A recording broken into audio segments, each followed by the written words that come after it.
Are you ready? 5, 4, 3, 2, 1. Broadcasting live from the Newsmax studios, this is the Steve Malzberg Show. Be a part of the action by calling 855-777-9660. That's 855-777-9660. Or email Steve at malzbergshow@newsmax.com. Here is Steve Malzberg. We now know what the first line of Anthony Kennedy's obituary, many years in the future, will be. He is the justice who is the author of the 3 most important gay rights decisions in the history of the Supreme Court. He wrote Lawrence v. Texas, which said in 2003 that gay people couldn't be thrown in prison for having consensual sex. He wrote the Romer decision, which struck down a Colorado law that discriminated against gay people. And here, he has now written the opinion that says the federal government cannot put validly married gay people into a separate and lesser category of rights holders. All right, folks, welcome to the Steve Malzberg Show. I hope you all had a good weekend. It's a short week for many of us, July 4th, and lots of news. The news doesn't take a holiday or a vacation, as you know, and I say thank God for that. We have a lot to get to today. We're going to talk to Judith Miller about what's going on in Egypt, the Egyptian military giving President Morsi 48 hours to quell the concerns of millions of people who have been protesting. We have another rape reported of a journalist in Tahrir Square. We're going to talk to Pam Geller. Pam Geller, founder and editor and publisher of AtlasShrugs.com. She is now banned from Great Britain. That's right, banned from Great Britain, like Michael Savage was, or maybe still is. She now, along with Robert Spencer of Jihad Watch, they are now banned from our fine ally. Dr. Jason Johnson and I will discuss the Zimmerman trial. Lots going on today in that trial. And we'll talk about Alec Baldwin, who, once again, appears he can do no wrong in the eyes of the gay lobby, African-American liberals. No matter what he says, no matter what he tweets, no matter what plane he gets thrown off of, he's still some kind of iconic hero to the left, and we'll talk about the double standard. But right now, over the weekend, and the reason we played Jeffrey Toobin commenting on Justice Kennedy, the legal team behind the Prop 8 ban on Saturday filed an emergency motion asking the Supreme Court to block the weddings in some parts of California that had already started. Lawyers with the Arizona-based Alliance Defending Freedom claim that the petition that the Ninth Circuit Court of Appeals acted too early and unfairly when it let same-sex marriage resume in California. Then, yesterday, Supreme Court Justice Anthony Kennedy denied an emergency request, to halt the gay weddings in California. So joining us right now, once again, is Joe Infranco, Senior Counsel, Alliance Defending Freedom, who came on with us last week when the decision on Prop 8 was announced. Hello, Joe. How are you? I'm well, and good to be with you, Steve. Thank you. Okay, so explain what you did on Saturday, what Kennedy did yesterday, and what your next move might be. Well, sure. You know, we all understand it undermines public confidence in the system when a court acts contrary to its own statements. Pardon me. Well, the Ninth Circuit had stated in this case that the stay it issued was going to continue until the final disposition of the Supreme Court. Well, the final disposition from the Supreme Court comes 25 days after the decision is issued. In this case, it was June 26. Well, what happened instead was the Ninth Circuit immediately lifted the stay. It disregarded the process. And, you know, what I'm told, and this was reported in the news, so I'm going to assume it's true for the interview, minutes after the Ninth Circuit issued its order, the plaintiffs were online to get married or to get their marriage license with the state attorney general Harris presiding. So clearly there was some communication on this, and it looked like the court pretty clearly violated its own rules and the rules of the circuit. So is this a technicality? Because when we had spoken, so that's why you went and filed on Saturday, and Justice Kennedy basically said, well, I'm not going to stop it too bad, correct? That's correct. Okay. But when we spoke the day of the ruling, you were of the legal opinion, and Kendall Coffey, who we had on Thursday, actually, not that you need his backing, but he actually said that was good legal thinking and it was probably legally, technically true. You said that Prop 8, in order to be overturned, would have to be overturned and have an appellate court decision.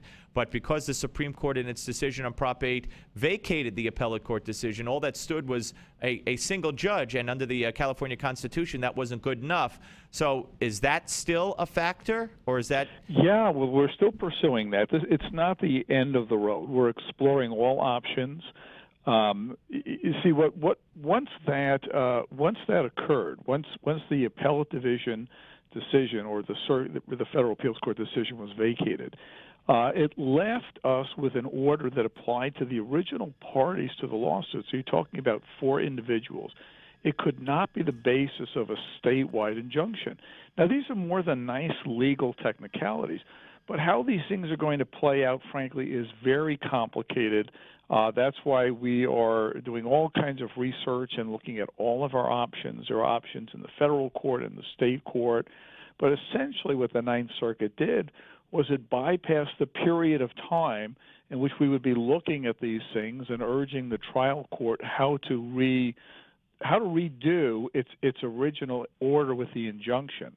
And now the Ninth Circuit just kind of pushed that all aside. So that's what we're facing, but it's not stopping our overall strategy, which is we're exploring our options, and we're going to take further action on it. Further action would be what? You go first to a lower court in California, and if they deny, then you go to appeal it, and if the appellate court denies, then I'm just looking at. I'll just say the exact nature of the action is not certain right now. There are ramifications to anything you do, and because there are options between the state court and the federal court, we're carefully looking at how things could play out. So we're still going forward. The exact course we're taking is uncertain. But in our view, it remains Proposition 8 remains the law of the state of California because there is not an appellate court decision striking it down. And if you have solid legal grounds, and I'm not a lawyer, so I ask you this question, and given the magnitude of the case, given the fact that Justice Kennedy, although you weren't arguing on those grounds yesterday, given the grounds, the fact that Justice Kennedy refused to stop the marriages and they're going forward, does that hurt anybody, but you especially here, legally, even though even if everybody says, yes, that's the law, you have a legal point, you have a legal case, but does that necessarily matter is what I guess I'm asking. Well, it certainly creates some sort of perception of momentum or something like that. But bear in mind as well, there's some number of thousands of marriages, of so-called same-sex marriages that took place in California in an approximately 4-month interim period between the state Supreme Court ordering it and the passage of Proposition 8. So if you add, some additional number, it's not usually important. It's not really a substantive issue. As I said, there is something about the momentum because I think there's an effort on the other side to foreclose the debate. And what we're saying is we need a robust debate to continue because marriage, the union between a husband and wife, is a timeless, universal, and unique arrangement. The interests of marriage, according to the government, are related to the interests of children. The fact that every child needs a mother and a father, and that there are very significant public policy questions that have to be answered in this debate. Do we want to create, by government sanction, relationships that intentionally deprive a child of either a mother or a father? Do we need to discuss that issue further? Do we need to look at social science evidence? Why the rush to head into this? So the other side, I believe, is attempting to foreclose the debate, to get people to think this is a foregone conclusion, and it is certainly not.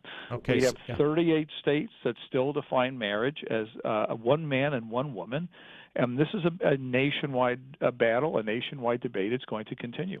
So as I let you go, to people in California specifically, and other interested observers outside of California who say, can you save Proposition 8? Can you eventually, whether it's today, tomorrow, or in a year or 5 years or whatever, however long it takes, can you save the integrity and the meaning and save the proposition itself? And you say what? I would say it's possible. There are arguments to be made. It's certainly more difficult after what the Supreme Court did because our proponents no longer have standing. So it requires finding different interests to be represented or for the proponents. So the proponents are the people who qualified the proposition, put it on the ballot, ran the campaign. The proponents still have standing to go back to state court, and they could raise the federal claims in state court. Right. Because those federal claims have not been discussed on the merits. Proposition 8 was not struck down. It was not found unconstitutional. It was simply held that the proponents did not have standing. Right. So I would say that it's not the end of the line. It was clearly a setback, but the future of Proposition 8 remains, in my view, up in the air. All right, Joe. Thank you very much, sir. Really appreciate it. And we look forward to talking to you again. Great. My pleasure. Thank you. Again. Joe Infranco, ladies and gentlemen, Senior Counsel, Alliance Defending Freedom. And they're not done. They're not done. So we'll keep an eye on this, certainly. When we come back, the Obama administration's not done with forcing health care plans to cover contraception. And a lot of people are outraged, and rightfully so, especially when it comes to religious institutions. We'll talk about that when the Steve Malzberg Show continues. Don't go away. The Steve Malzberg Show. Hi, this is Mike Reagan. Folks ask me, what would Ronald Reagan do if he were with us today? I believe the first thing he'd do is stop Obamacare. Already it's in effect with higher taxes, hidden fees, skyrocketing insurance rates, big Medicare cuts. And some insurance plans are hit with a 40% tax. Protect yourself by getting the Obamacare Survival Guide. It's already a #1 New York Times bestseller. Newsmax says it's the best guide to the new law, giving you the strategies, tips, and loopholes you need to know. If you're insured on Medicare, a business owner, a medical professional, just about anyone, you need this book. Get the #1 bestseller, The Obamacare Survival Guide, at bookstores everywhere. Or get our special $4.95 offer and save $15 off the cover price by going now to Obamacare911.com. Obamacare911.com. That's Obamacare911.com.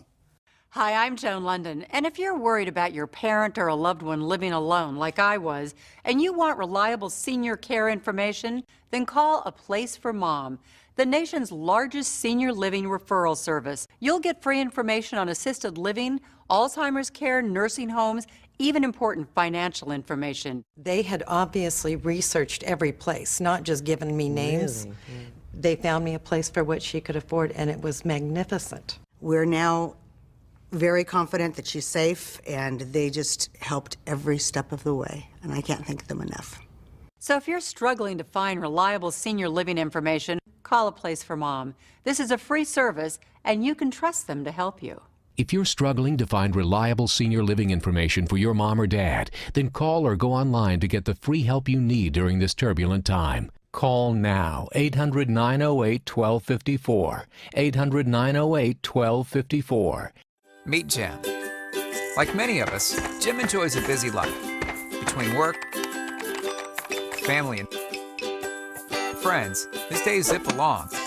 And Jim has the energy to tackle almost anything. But lately, Jim's get up and go has literally taken on a new meaning. Jim's always put focus on a full night's sleep, but it seems like these days, he's up and down to go to the bathroom so many times he can barely wake up in the morning. His prostate concerns have him sad, tired, and worried. Activities that were once enjoyable now seem like a chore for Jim. His golf game is at the mercy of his bathroom schedule. Family outings are planned around it too. Jim even has difficulty going to the bathroom. He's tried so many prostate remedies he can't keep them straight, and nothing ever seems to help. Then Jim found out about Prostate Revive, the all-natural dietary supplement specifically formulated for men, targeted towards improving and sustaining normal prostate function.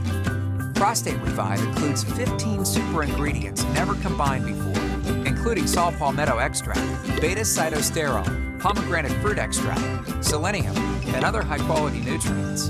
These targeted and all-natural ingredients promote healthy urinary flow and optimal prostate health. And the best part is, Prostate Revive was developed by a renowned medical doctor. Dr. David Brownstein personally formulated Prostate Revive with one goal in mind: to promote a healthy prostate gland. Thanks to Prostate Revive, Jim's got his life back. He gets a full night's sleep every night, and his friends and his wife can't believe he's the same guy. He has his old energy back, and no one has to wait for him. He doesn't even think about his prostate concerns anymore. Visit MedicSelect.com to take back your nights and improve your quality of life with Prostate Revive. Where can you find the Steve Malzberg Show? Everywhere. From your smartphone to satellite radio to Newsmax Live TV to Roku, we have you covered. Here is Steve Malzberg. All right, folks, welcome back. Steve Malzberg on the very aptly named Steve Malzberg Show. All right, folks, despite strong resistance from religious organizations, the Obama administration on Friday said that it was in your face. Once again, we know this is the in-your-face president. Moving ahead with a rule requiring most employers to provide free insurance coverage of contraceptives for women.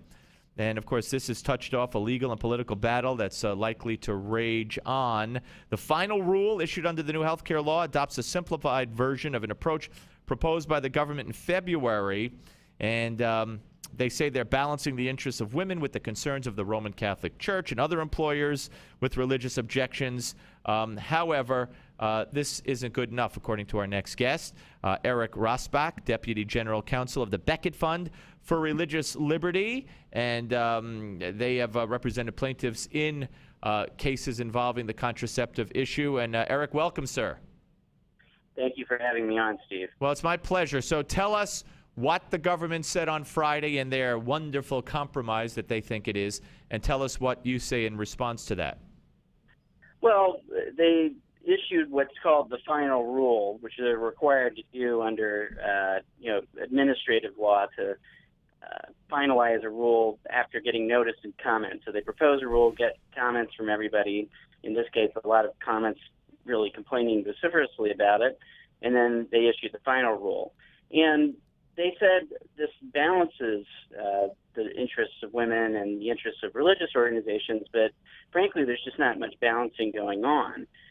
The religious interest has essentially been put to one side, and wherever that is going to be an issue for an organization, it will be trumped by the administration's interest in making sure that every employer in the country pays for its employees' contraceptives, including the morning after pill and the week after pill. Right. So basically, women under this rule, this final rule, are to have access to contraceptives without any premium, deductible, copayment, or other fees. And am I correct that some judges who have waited to weigh in on the cases that have been filed against this plan have been waiting for this final rule? If that is the case, how do you think this might affect those judges? Well, so there's two kinds of cases. One case involves the nonprofit organizations like a religious college, religious university, World Vision, different kind of relief organizations. The other one would be the for-profit religious businesses. So these are businesses often owned by a single family that run it in accordance with religious principles. And the religious nonprofit cases are the ones that are affected by the rule that came yesterday. The government isn't even making any accommodation or pretend accommodation for-profit businesses. So those cases have been racing ahead, and they're already at the federal courts of appeals. And we actually won one of those cases on behalf of our client, Hobby Lobby, on Thursday, right before the rule came out. Really? Okay. Yeah, I'm familiar with the Hobby Lobby case. I wasn't aware that a decision came down. Yeah, so the 10th Circuit reversed the district court judge, which had ruled against our client, and sent it back down for a hearing on a couple of remaining injunction factors that the district court had not reached. But on the main issues, whether this constituted a substantial burden on religious exercise and whether it constituted irreparable harm, which means it's a really bad injury to our client, the court said on both of those factors that it was. All right, so we're talking to Eric Rassbach, Deputy General Counsel of the Becket Fund for Religious Liberty, here on the Steve Malzberg Show. So where do we go from here? Now you got the final rule. Obviously, the final rule isn't what you were looking for, and isn't what a lot of people who are affected by this were looking for. So it's to the courts, correct? I mean, it's all going to be decided in the courts. I think you're right. I mean, essentially, the administration said we'll take our chances in court, and so what will happen is a number of the cases that got dismissed as unripe, which is a lawyer way of saying too early, they're not going to be too early anymore, and they'll be refiled by those same plaintiffs. And then I think you might also see some plaintiffs come in who had been waiting on the sidelines to see what the government would do and whether it really would follow through on a sort of promise of a compromise. Since it hasn't, some of them are going to feel compelled to file suit as well. So I think we're going to be off to the races with litigation. And this is a battle that will probably go on long beyond the implementation of this directive under Obamacare, right? Well, I think it's going to get decided by the United States Supreme Court eventually, unless all of the lower courts agree with the plaintiffs in the case, which I think is unlikely. Over so many different parts of the country. I think it's going to end up at the United States Supreme Court, and it could even end up there next year. Gotcha. All right, Eric, thank you, sir. Appreciate it. I'm sure we'll speak again. Eric Rassbach, Deputy General Counsel of the Becket Fund for Religious Liberty, this case not going away. And just getting started when we come back, Dr. Jason Johnson and moi, that would be me, will debate the issue of the Zimmerman trial and Alec Baldwin on the Steve Malzberg Show. So don't go away. The Steve Malzberg Show.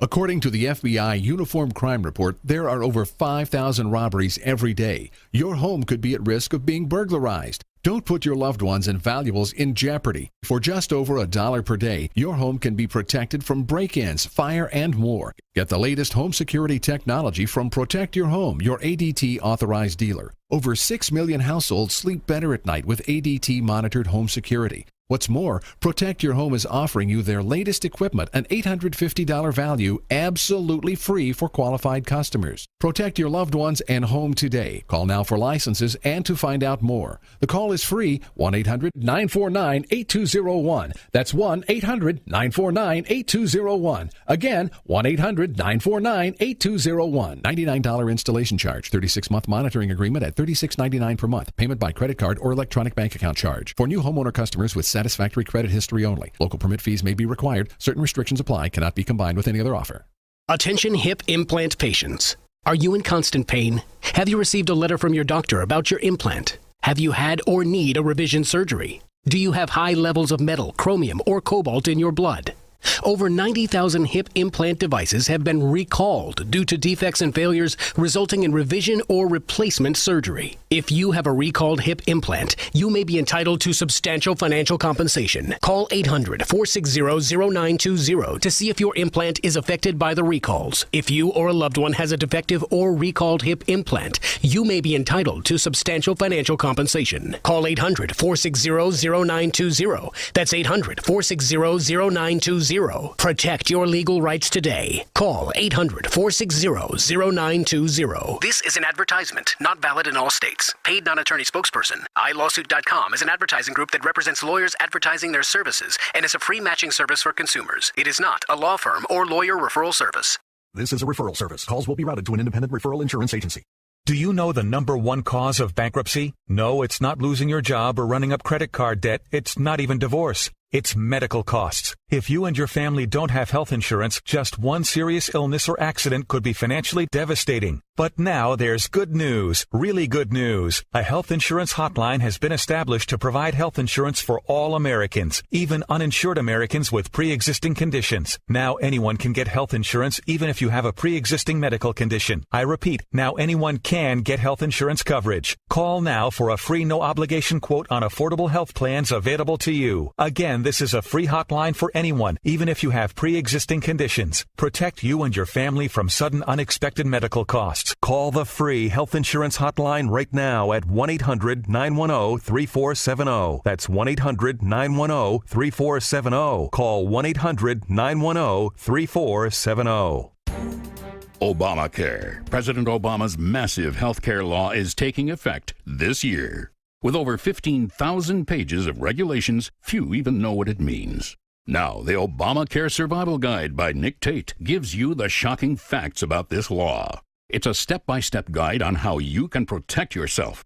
Already the New York Times bestseller, every American needs to get the Obamacare Survival Guide and find out about the new taxes, hidden fees, fines, Medicare changes, business rules, and why doctor shortages are likely. Donald Trump says the Obamacare Survival Guide is a must-read for anyone worried about getting good health care for themselves or their employees. So get the Obamacare Survival Guide. It's at bookstores or get our special offer at Obamacare911.com and you'll save $15. Go now to Obamacare911.com. Obamacare911.com.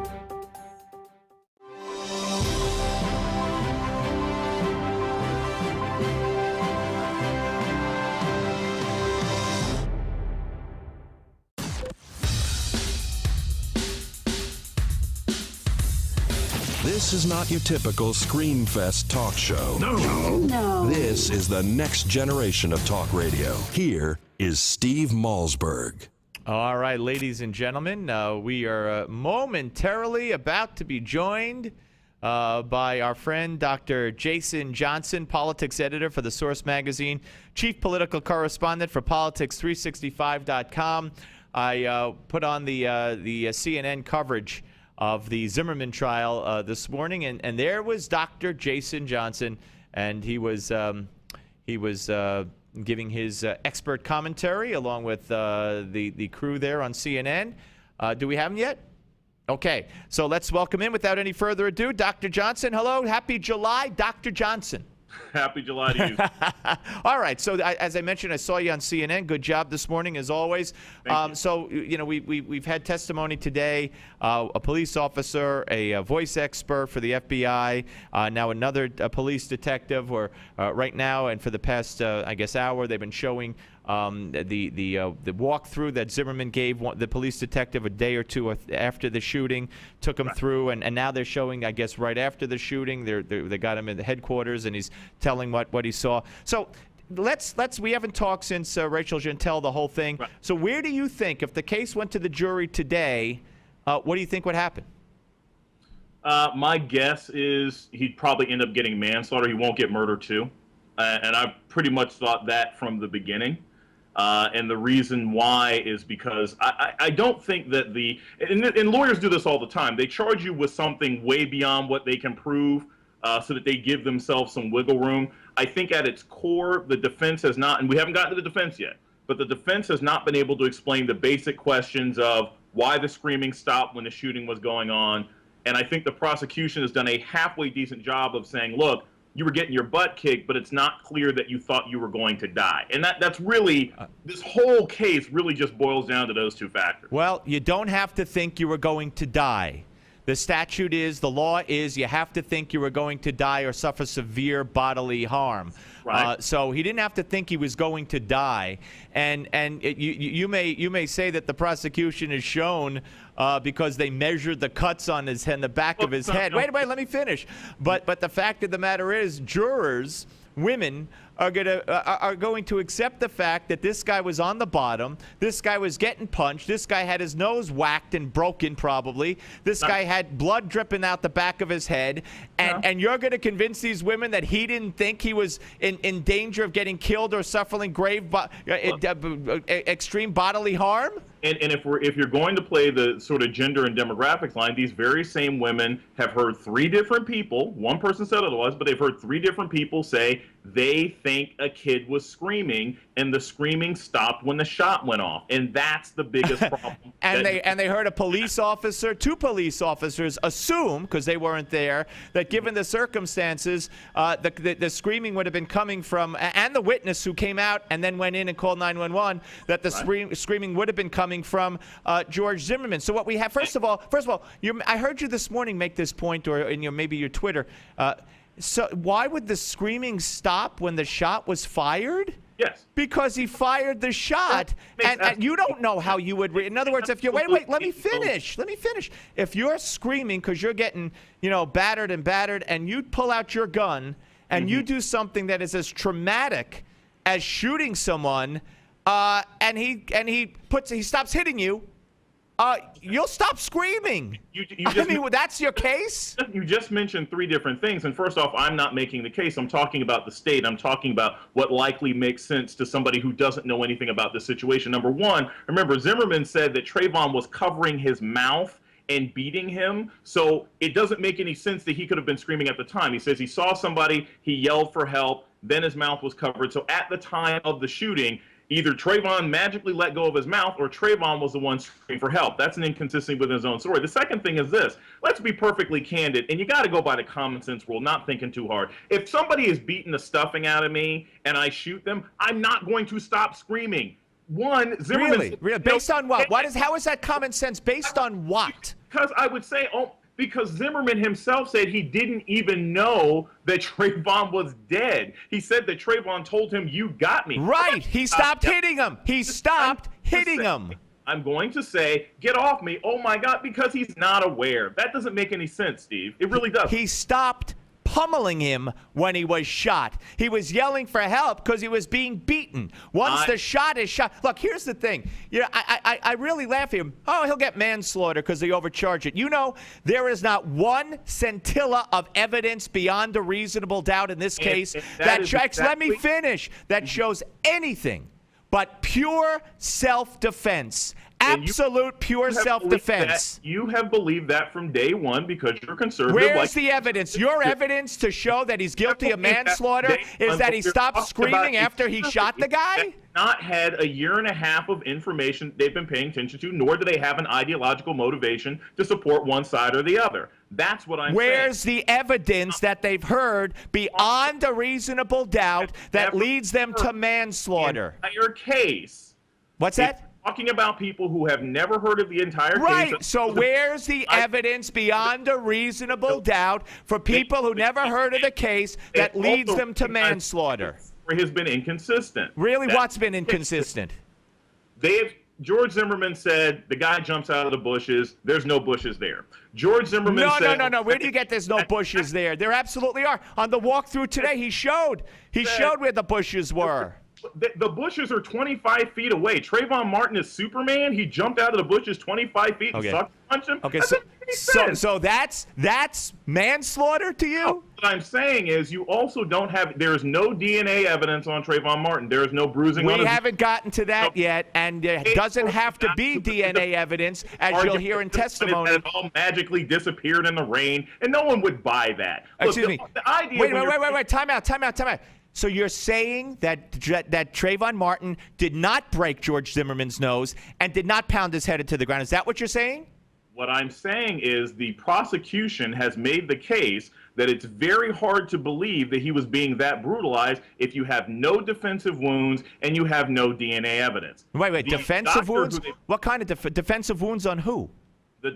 You would have bruising if you were having a struggle, Zimmerman fighting, Trayvon fighting. If you were having a struggle, there would be bruising. There would be DNA on Trayvon Martin. They have no DNA. Nobody testified that. No, I haven't heard that testimony yet. They said that in the opening statement. Oh, that's not testimony. That's an opening statement. Good Lord, the whole purpose of having a trial is to recreate everything that you said in the opening statement. You can't say anything in the opening statement that you're not going to bring. Right, and you're going to get experts to testify that you could take somebody by the head or by the shoulders, make their head go into to the ground, and there doesn't have to be DNA on your hands from it. And someone who doesn't have an ideological motivation like you do is going to believe that? No. No, they'll throw the guy in jail for life because they're so sure. Here's the whole thing. There is such conflicting testimony on everything except the police find consistency. His story is consistent. The detective, the female officer who testified earlier today said it is absolutely common for people to tell a story and have slight differences in that story when they retell it, and she found that his telling to be consistent with that. You got out of the car when you didn't have to get out of the car. No, that doesn't matter. But that doesn't. See, now you're pulling. Now you're reaching, man. Now you're reaching. Parts that are going to make you feel better about the case. The fact of the matter is the man got out of the car when he was told he wasn't supposed to. No, you're lying. You're lying. You're lying, Jason, or you don't know. Not lying. Jason, the tape. Jason, did you hear the tape? They said,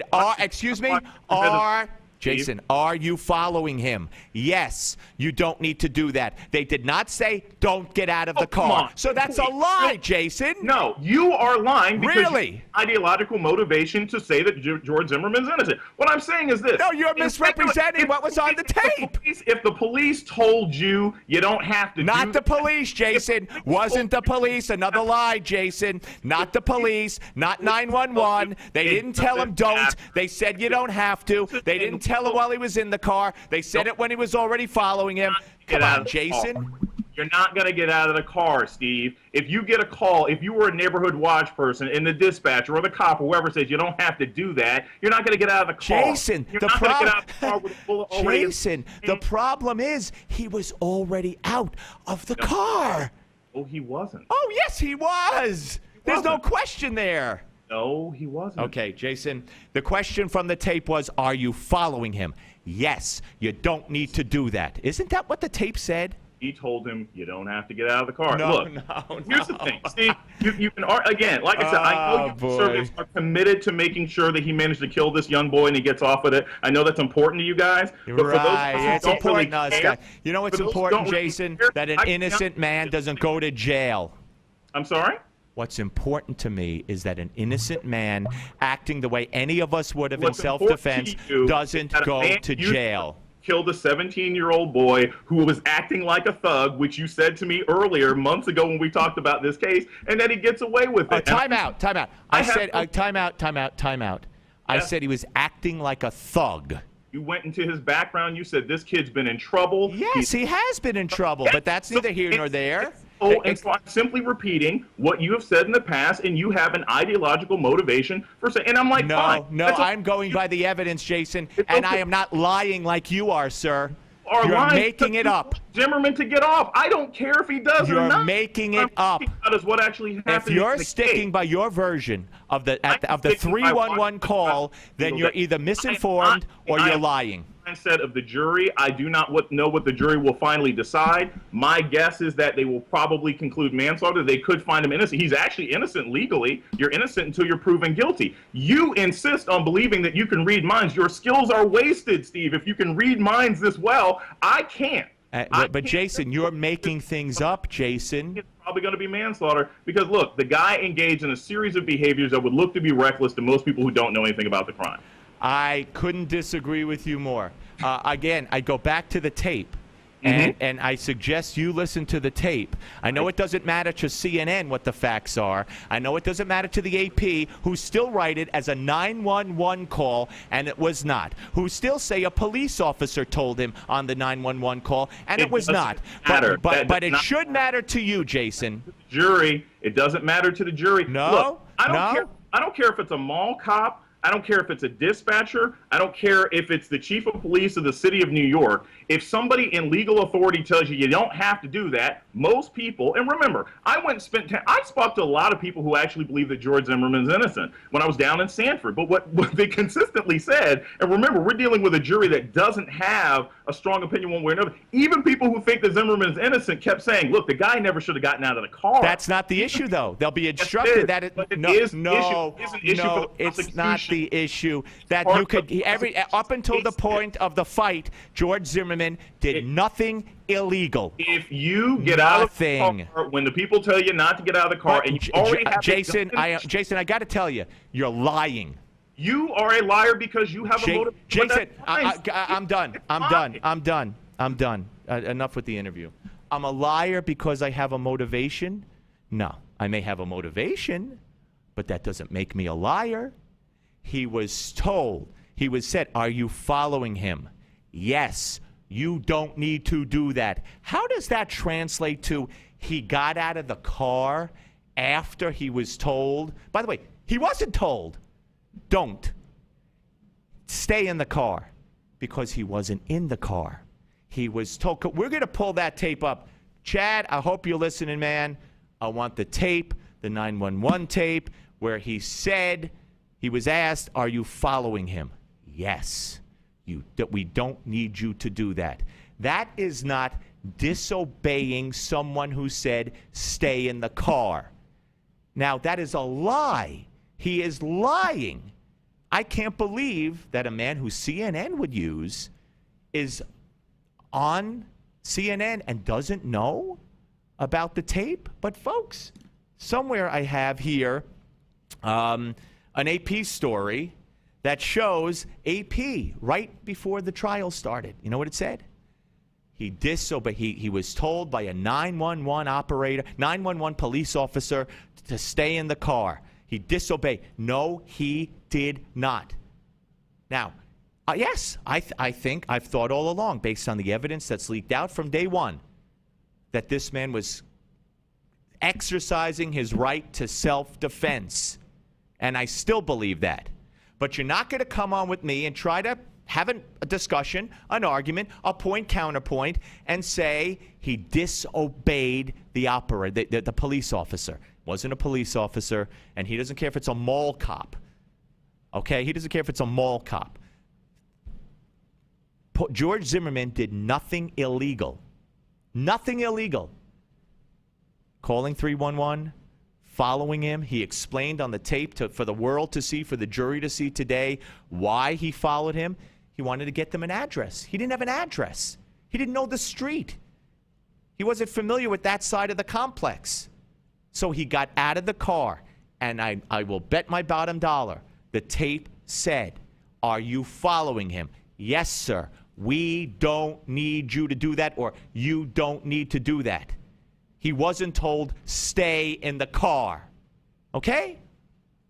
I mean, come on. A lie's a lie.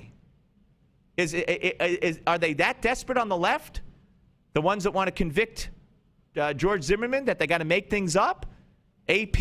I mean, Sonny, whatever her name is on CNN, should be a paid advocate for the prosecution. And then they put that woman on who says crazy-ass cracker, and she was a star. That's going to go over well with the jury. Crazy-ass cracker. That's cultural. Got to understand that.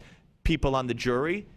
Yes, there was race involved in this, and it was Trayvon Martin who brought race into it. But I'm not going to sit here and argue when you lie. I'm not going to sit here and try to have a conversation if you're lying. I did a show over the weekend on WMAL in Washington, D.C., and the arguments I got from callers defending Trayvon, you ready? He hasn't been proven innocent yet, Zimmerman. He should have taken the beating like a man. What were the other ones? You shouldn't be able to put your hands on a 17-year-old, even if he's hitting you. I mean, on and on and on, like we're living in an alternate universe. An alternate universe. But again, he did not call 911. He did not speak to a police officer. He was not told to stay in the car. He was told, you don't have to do that, or we don't need you to do that, after he was doing it. And he even said that again today on the videotape testimony. Okay? The videotape can walk through with the detective. They played that in court today. They told me, we don't need you to follow him anymore, get back in the car, whatever, and he was headed back to the car. But when you lie, how could I have an intelligent conversation? All right, folks, you want to weigh in? 855-777-9660, 855-777-9660 on the Steve Malzberg Show. The Steve Malzberg Show.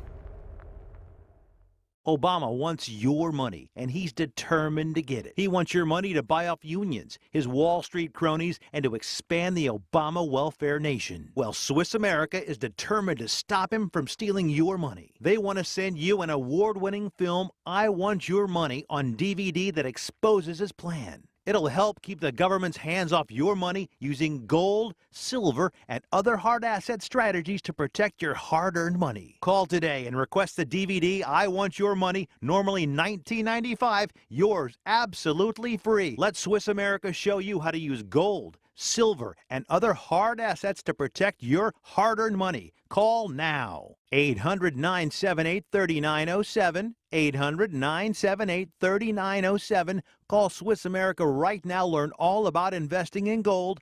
800-978-3907. That's 800-978-3907. Call right now. Health insurance is on everybody's mind right now. You either don't have it, or you have it and you think it's too expensive. And you probably feel like you don't have any options. We can help. We are InSphere Insurance Solutions. We offer health insurance plans from major carriers nationwide and likely have a plan that can save you money. Whether you're self-employed, on a COBRA plan that's about to expire, or you simply don't have health insurance where you work and you need it, InSphere Insurance Solutions can help you. Our agents will help you find coverage you can afford. InSphere Insurance Solutions is an authorized agency in all 50 states, including the District of Columbia. Plans may not be available in all states. 800-980-9325. 800-980-9325. 800-980-9325. 800-980-9325. Newsmax Magazine is proud to present a special tribute to our 40th president, Ronald Reagan. It's a very special documentary and commemorative issue of Newsmax Magazine celebrating the centennial of President Reagan's birth. First, here's a video clip from the award-winning documentary, Rendezvous with Destiny. We're in the midst of a springtime of hope for America. You ain't seen nothing yet. Impulses of an evil empire. Tear down this wall. I believe that together we can keep this rendezvous with destiny. In the next several minutes, you will learn things about President Ronald Reagan that you've never seen, heard, or read before. Welcome to today's special Newsmax event celebrating the life and legacy of President Reagan. During this historic presentation, we will commemorate President Reagan's storied life. We'll revisit his 2 terms in office and recollect his proudest achievements and greatest challenges. Ronald Reagan's life reads like a fairy tale of success stories. He was an accomplished athlete, an honored veteran, a famous actor, the governor of California, and of course, our nation's 40th president. He called himself a citizen politician and only entered politics when he warned government was gaining too much power. By then he was age 54, with a successful career behind him. Twice elected President of the United States, Ronald Wilson Reagan was a contradiction to some. Once a Democrat, then a Republican. A champion of smaller government whose own government grew. A fiscal conservative who failed to balance the budget.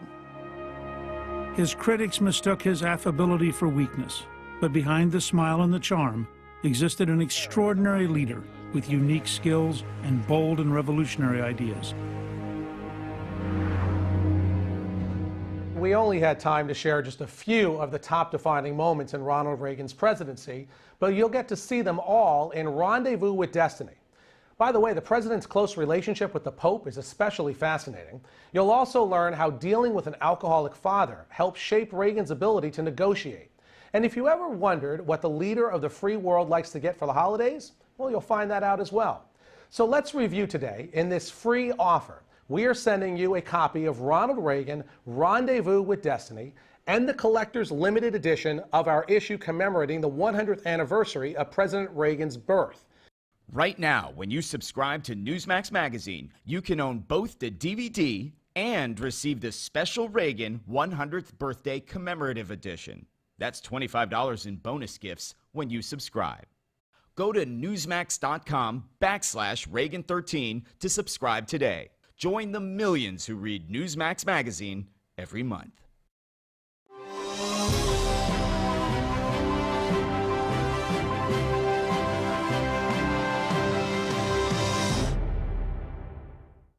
The Steve Malzberg Show is just a bit different from the other radio shows. We have TV cameras. Watch the show at Newsmax.com or listen on your favorite radio station. Here's Steve Malzberg. All right, ladies and gentlemen, very disappointed in our friend Dr. Jason Johnson. And here, CNN. I brought CNN up to him because he was on CNN, but this just broke.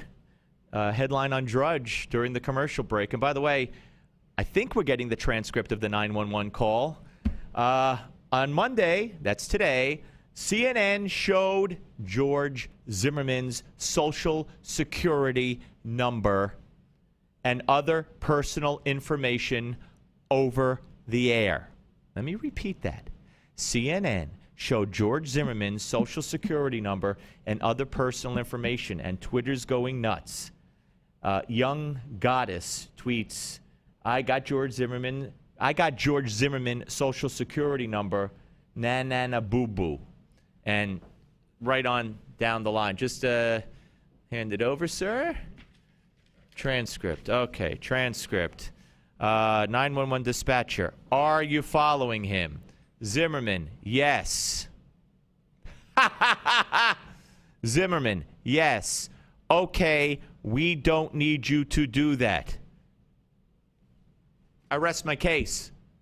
Oh, but I thought he was told don't get out of the car.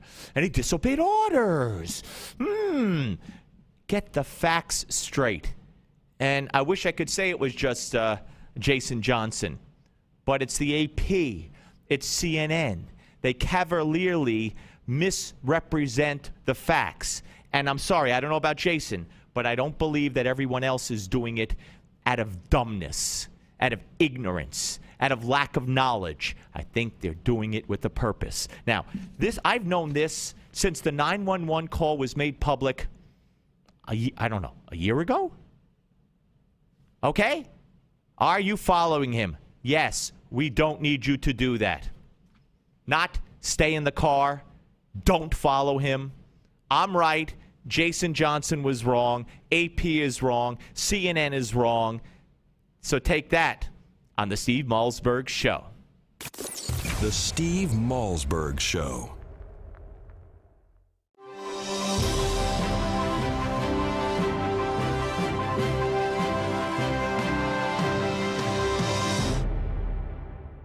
Attention hip implant patients.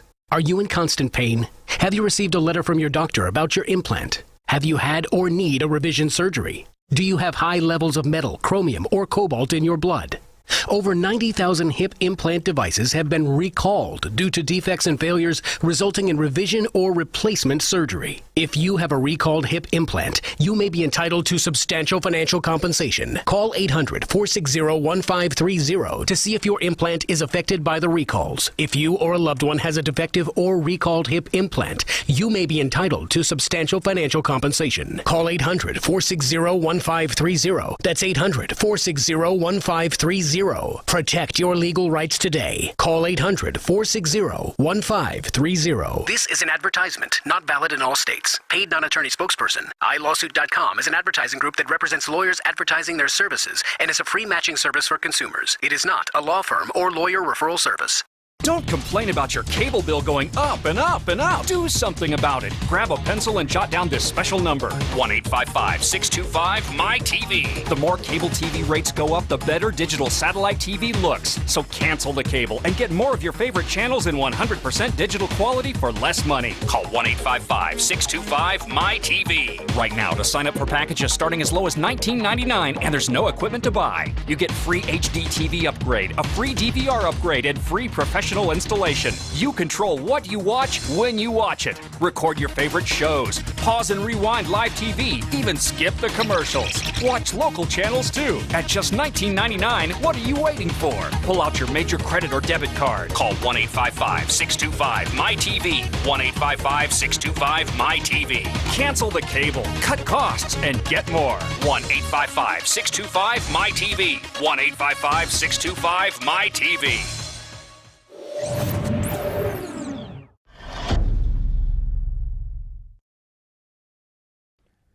Hello and welcome to your Newsmax Now update. I'm John Bachman. In Egypt, there is new violence today. The unrest a result of a crumbling economy and government. Still, President Mohamed Morsi is standing firm in the face of these massive protests. Hundreds of thousands of people have been hitting the streets of Cairo, calling on Morsi to step down. Tahrir Square exploded with defiant Egyptians who had one simple message for their president: leave. Most of these protests were peaceful, others were not. There were attacks on the Muslim Brotherhood government headquarters in Cairo and sporadic clashes outside of the capital. But with crowds this big across the country, some had feared that the violence might get worse than it has already been. At least 15 people have been killed, and that includes American college student Andrew Proctor. He was stabbed to death Friday while watching a demonstration in Alexandria. Proctor would have been a junior. He traveled to Egypt this summer so he could teach English to kids. Basically, the underdog to have a voice. Those who might have been harmed, or those who might not have as much of a chance as others. Those were the folks that Andrew cared about and wanted to help. So sad that he's off doing something that's just like so admirable, and something like that happens to him. And 19 firefighters are being honored today. They were killed in a fast-moving wildfire in central Arizona late Sunday. Nearly all of those killed were part of a highly skilled special group called Hot Shots. Only one member of the team survived, and that person's condition was not known right away. So far, this Yarnell fire has destroyed more than 8,000 acres and hundreds of homes. This fire was very radical in its behavior. The fields were very dry, the relative humidity was low, the wind was coming out of the south. It's turned around on us because of monsoon action this afternoon. They were just caught up in a very bad situation. And Texas Governor Rick Perry is calling the state Senate back for a special session after their last meeting ended in chaos. And it's all because of a strict new anti-abortion bill. Its GOP supporters say it would improve women's health care by forcing facility upgrades. It also bans abortions after 20 weeks. But critics say it's too harsh and would force most of the state's abortion clinics to close altogether. Last week, thanks to an 11-hour filibuster, Democrats were able to stop the bill, but Perry is refusing to back down, and the GOP leadership says the 2-week window that it now has to pass the bill means that it will be successful. And coming up next on your Newsmax Now update, another miracle on the Hudson, some say so, when a chopper has to make an emergency landing. Plus, on the 150th anniversary of the Battle of Gettysburg, a Newsmax exclusive with National Review editor Rich Lowry about Abraham Lincoln's role and what the battle meant to the president. Next.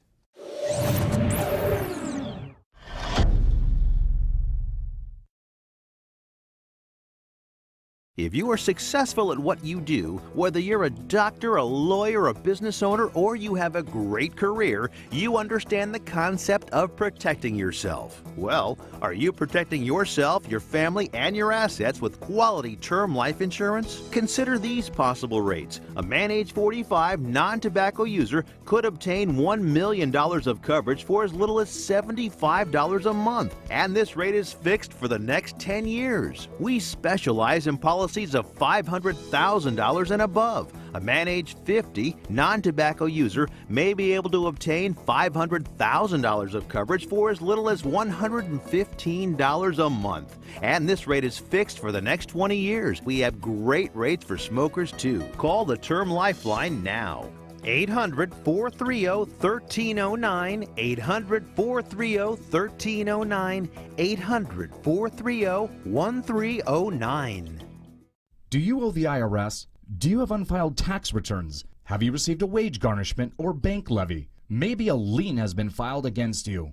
OMG Tax can help you with all your IRS tax problems. Don't wait another second. Take action now. Call my team at OMG Tax. Honest and professional, we don't make false promises. If you owe back taxes, or if the IRS is garnishing your paycheck, you need help now. OMG Tax can help you get your life back to normal. If you're serious about handling your tax matter, call OMG Tax now and get the peace of mind you deserve.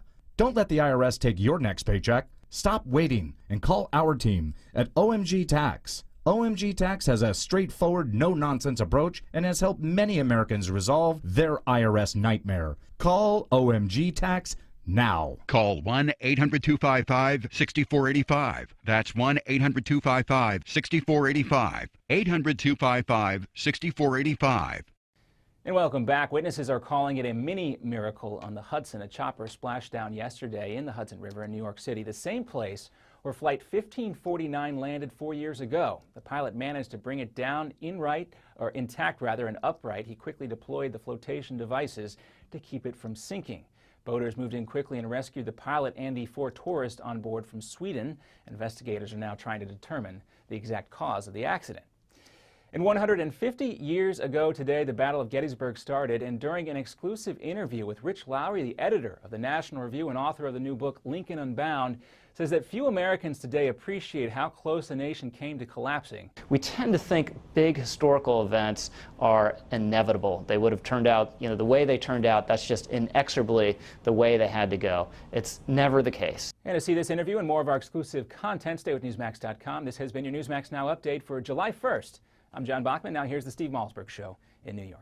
Are you ready? 5, 4, 3, 2, 1. Broadcasting live from the Newsmax studios, this is the Steve Malzberg Show. Be a part of the action by calling 855-777-9660. That's 855-777-9660. Or email Steve at malzbergshow@newsmax.com. Here is Steve Malzberg.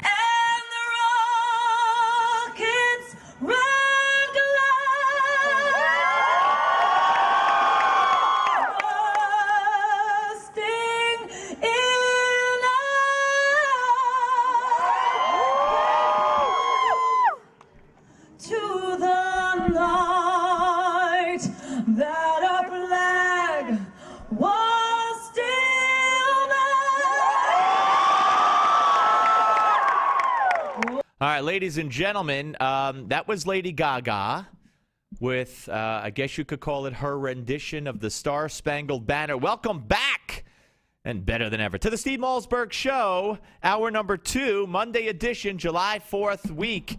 July 1st? Go figure, July 1st. Before we get to Lady Gaga, got a little quick story to tell you.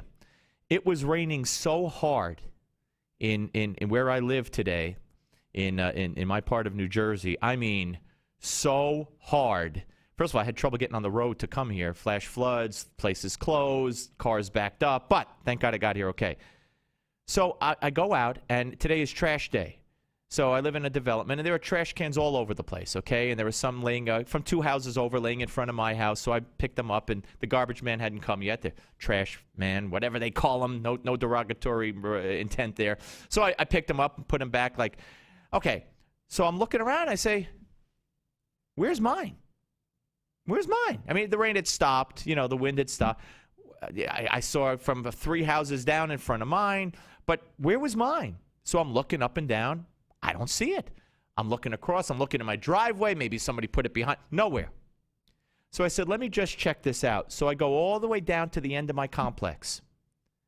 And huddled together, standing upright, are like 8 garbage cans from 8 different units, including mine, from way far away, standing upright with garbage in it. How on earth did my garbage can, which is plastic, how did it get all the way down there standing upright? And I didn't notice where the others came from. I didn't look at the numbers, but mine came from far away. So I don't get it. I mean, and now I'm thinking as I'm telling the story, could it have been like a little mini, there's no such thing as a mini tornado. Thank God there wasn't. But something that lifted them up? I mean, I can't even conceive of how it would get all the way down the other end, standing upright with like 8 other garbage cans, all around them, all bunched together, all standing upright. What would account for that? Is there a meteorologist in the audience or a magician? Maybe it is a magician in the audience. All right. back to Lady Gaga. Lady Gaga, ladies and gentlemen, was at she was at this I guess it was a post Supreme Court ruling party or a pre-Gay Pride Parade party in New York, one of the two, and she was holding a gay pride flag, a rainbow flag in her hand when she was singing this. So every time she said flag, she raised it and the crowd applauded. That was bad enough for me. Because if you want to take if you want to be happy, wonderful. You want to take a song and make a song parody, go for it.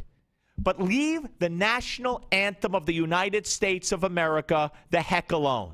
That's how I feel. And people have fought and died for the American flag, not for the gay flag. And not for any other flag. So happened she was waving the gay flag. If she was waving the Mexican flag or the Israeli flag and singing her version of the national anthem, I'd be ticked off too. And then to add insult to injury, this is what Lady Gaga did, cut 30. Oh, say, does that star-spangled flag of pride yet?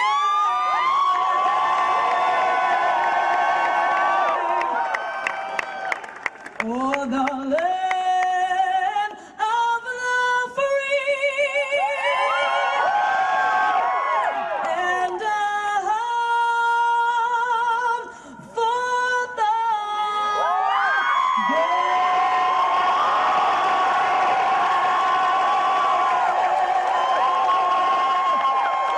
And, all right. No, I think we're done. She did it right.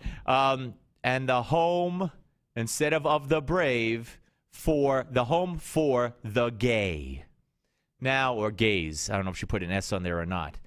I find that vulgar. I find that disgusting. I find it, I guess, typical Lady Gaga. It's abhorrent.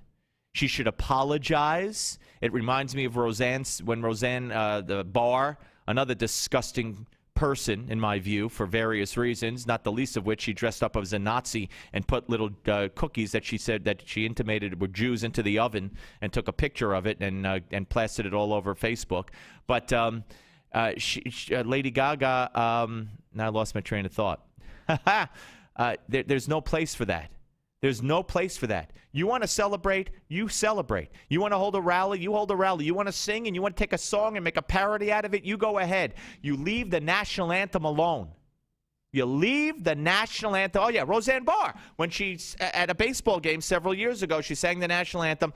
Terrible, terrible, terrible voice. I mean, this is years ago. And she bowed and the crowd booed her. She looked like a slob and she grabbed her crotch. Remember that? That was an outrage. Well, this, to me, is a bigger outrage. This is a bigger outrage. I maintain Roseanne Barr didn't know she was going to grab her crotch. She grabbed her crotch to answer the crowd who was booing her terrible singing. This, with the gay flag instead of the American flag, with the home of the gay instead of the home of the brave, I think it's disgusting. I think it's disgusting. And let me take you to a soundbite. Let me take you to Andrew Sullivan. This will be 35, Will, 35. Andrew Sullivan was on, I could tell you in a minute if it's that important to you, exactly where he was on. Andrew Sullivan was on CNN, and he was talking about how he's afraid, now he's gay, obviously, how he's afraid that gays might overplay their hand here. Okay? Listen to cut 35. I don't want anybody's religious liberty. I want that to be defined as maximally as possible. We do not threaten and should never threaten the conscientious beliefs of those who disagree with us. We should welcome their freedom because it's our freedom too. And so I'm very concerned, actually, that we may become intolerant of people who believe homosexuality is still sinful. And we have to live by our own. You want to be tolerant of their intolerance? Yes, because I think in the end, that's the only way to solve it. I mean, I'm a Christian, I really believe in the end on this matter. You up the ante and start calling them bigots and trying to coerce them, you're as bad as they were to us. And we must never do that. I don't want anybody's religious liberty. Okay, it's replaying for some reason. I don't know why it's not ending when it ends. Okay, so I applaud Andrew Sullivan for that. I applaud Andrew Sullivan for that. Don't do basically what Justice Scalia said and Justice Kennedy did in writing his decision on gay marriage, on DOMA. Don't imply that people who disagree, be they on moral grounds, religious grounds, or any grounds, have it out for gays, despise gays, don't like gays. And Sullivan is getting even more specific in saying, don't attack someone who has a moral or religious objection. Don't go after them. Don't label them. Because that's not the way to do it. And it's not the way to do it. And I'll tell you what isn't going to curry favor either. Disrespect for our flag, disrespect for our country, disrespect for our national anthem. You're talented, Lady Gaga, right? You're one of the most talented Gagas in the world. Go write your own anthem. Go write a gay national anthem. Go ahead. Go ahead. I wish you would. Leave our national anthem alone. Don't disrespect the flag. And by the way, disrespect is not something new to Gaga. Gaga, Gaga. I read you from the New York Post, September 20th, 2011. Howard Cosell reporting. Look out below, it says Lady Gaga, who just can't seem to turn down the volume of her wild antics at sports venues, gave a sloppy champagne toast that dripped everywhere at the end of last night's Giants game. The poker-faced pop star dumped the bubbly onto the railing, and it dripped below into a section designated for handicapped fans at MetLife Stadium. It wasn't immediately clear if the champagne hit anyone. Gaga tweeted, "At Giants game, watching them win like champions, touchdown." It's not the first time the singer has engaged in some luxury box lunacy. Last summer, she flipped the bird while sitting at a Mets game at Citi Field. About a week later, she walked into the clubhouse at Yankee Stadium after the team played and chugged whiskey while talking to the players. How she ever got in there, I don't know. But I know somebody affiliated with this show who was at the game when Lady Gaga did this. With drinks in each hand, he said, dumped it into the handicap section from the luxury box, and then saw it in the paper the next day and said, wait a minute, I saw that. So, hey, Lady Gaga, clean up your act a little, will you? And respect the flag and the men and women who have died for it and sacrificed for it. Go write your own song on the Steve Malzberg Show. Are you ready? 5, 4, 3, 2, 1. The Steve Malzberg Show. According to the FBI Uniform Crime Report, there are over 5,000 robberies every day. Your home could be at risk of being burglarized. Don't put your loved ones and valuables in jeopardy. For just over $1 per day, your home can be protected from break-ins, fire, and more. Get the latest home security technology from Protect Your Home, your ADT authorized dealer. Over 6 million households sleep better at night with ADT monitored home security. What's more, Protect Your Home is offering you their latest equipment, an $850 value, absolutely free for qualified customers. Protect your loved ones and home today. Call now for licenses and to find out more. The call is free, 1-800-949-8201. That's 1-800-949-8201. Again, 1-800-949-8201. $99 installation charge, 36-month monitoring agreement at $36.99 per month. Payment by credit card or electronic bank account charge. For new homeowner customers with satisfactory credit history only. Local permit fees may be required. Certain restrictions apply. Cannot be combined with any other offer. Attention hip implant patients. Are you in constant pain? Have you received a letter from your doctor about your implant? Have you had or need a revision surgery? Do you have high levels of metal, chromium, or cobalt in your blood?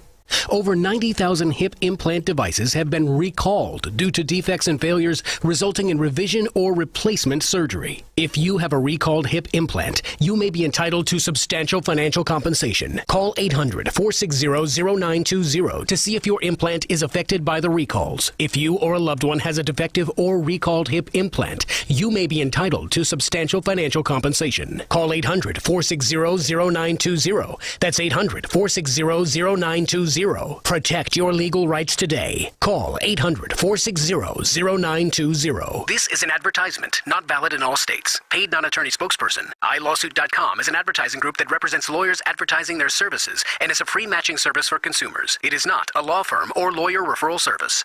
This is a referral service. Calls will be routed to an independent referral insurance agency.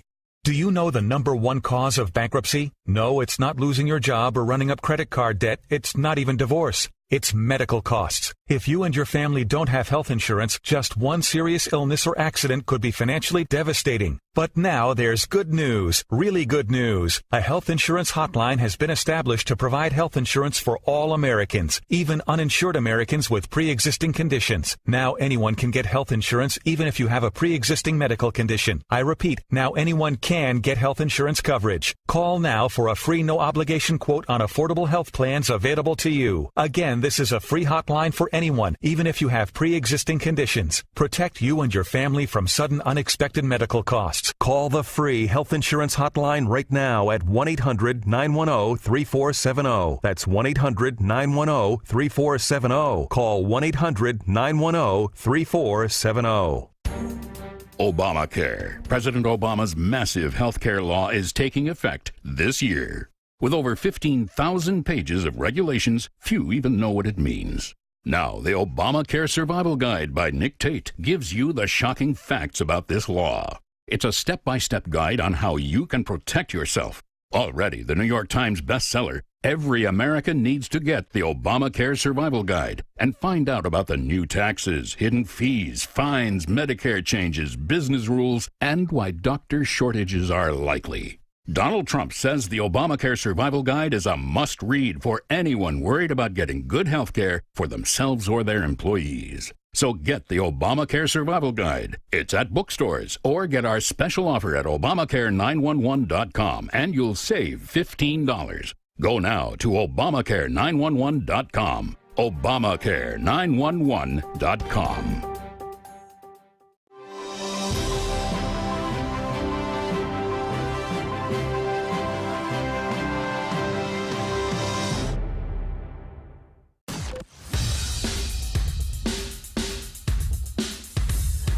This is not your typical Screamfest talk show. No. This is the next generation of talk radio. Here is Steve Malzberg. All right, ladies and gentlemen, coming up at the bottom of the hour, Pam Geller will join us. A lot of excitement on social media, the fact that we're going to have Pam Geller, founder, editor, and publisher of AtlasShrugs.com, executive director of the American Freedom Defense Initiative, and Stop the Islamization of America. She's been banned. Her and Robert Spencer, the founder of Jihad Watch, have been banned from entering Great Britain. They cannot enter the country, much like Michael Savage, although, to be honest with you, I'm not sure if that still applies to Michael Savage. Judy Miller will also join us to talk about what's going on in Egypt. The military has given President Morsi 48 hours, I believe, to address the concerns of the masses who have been protesting by the millions around the country. We have reports now of another rape in Tahrir Square. So things are not good in the Egypt that Barack Obama helped to build with the Muslim Brotherhood in charge. So we got all that and more, and an update from the trial of George Zimmerman from the courtroom. But first, universal preschool.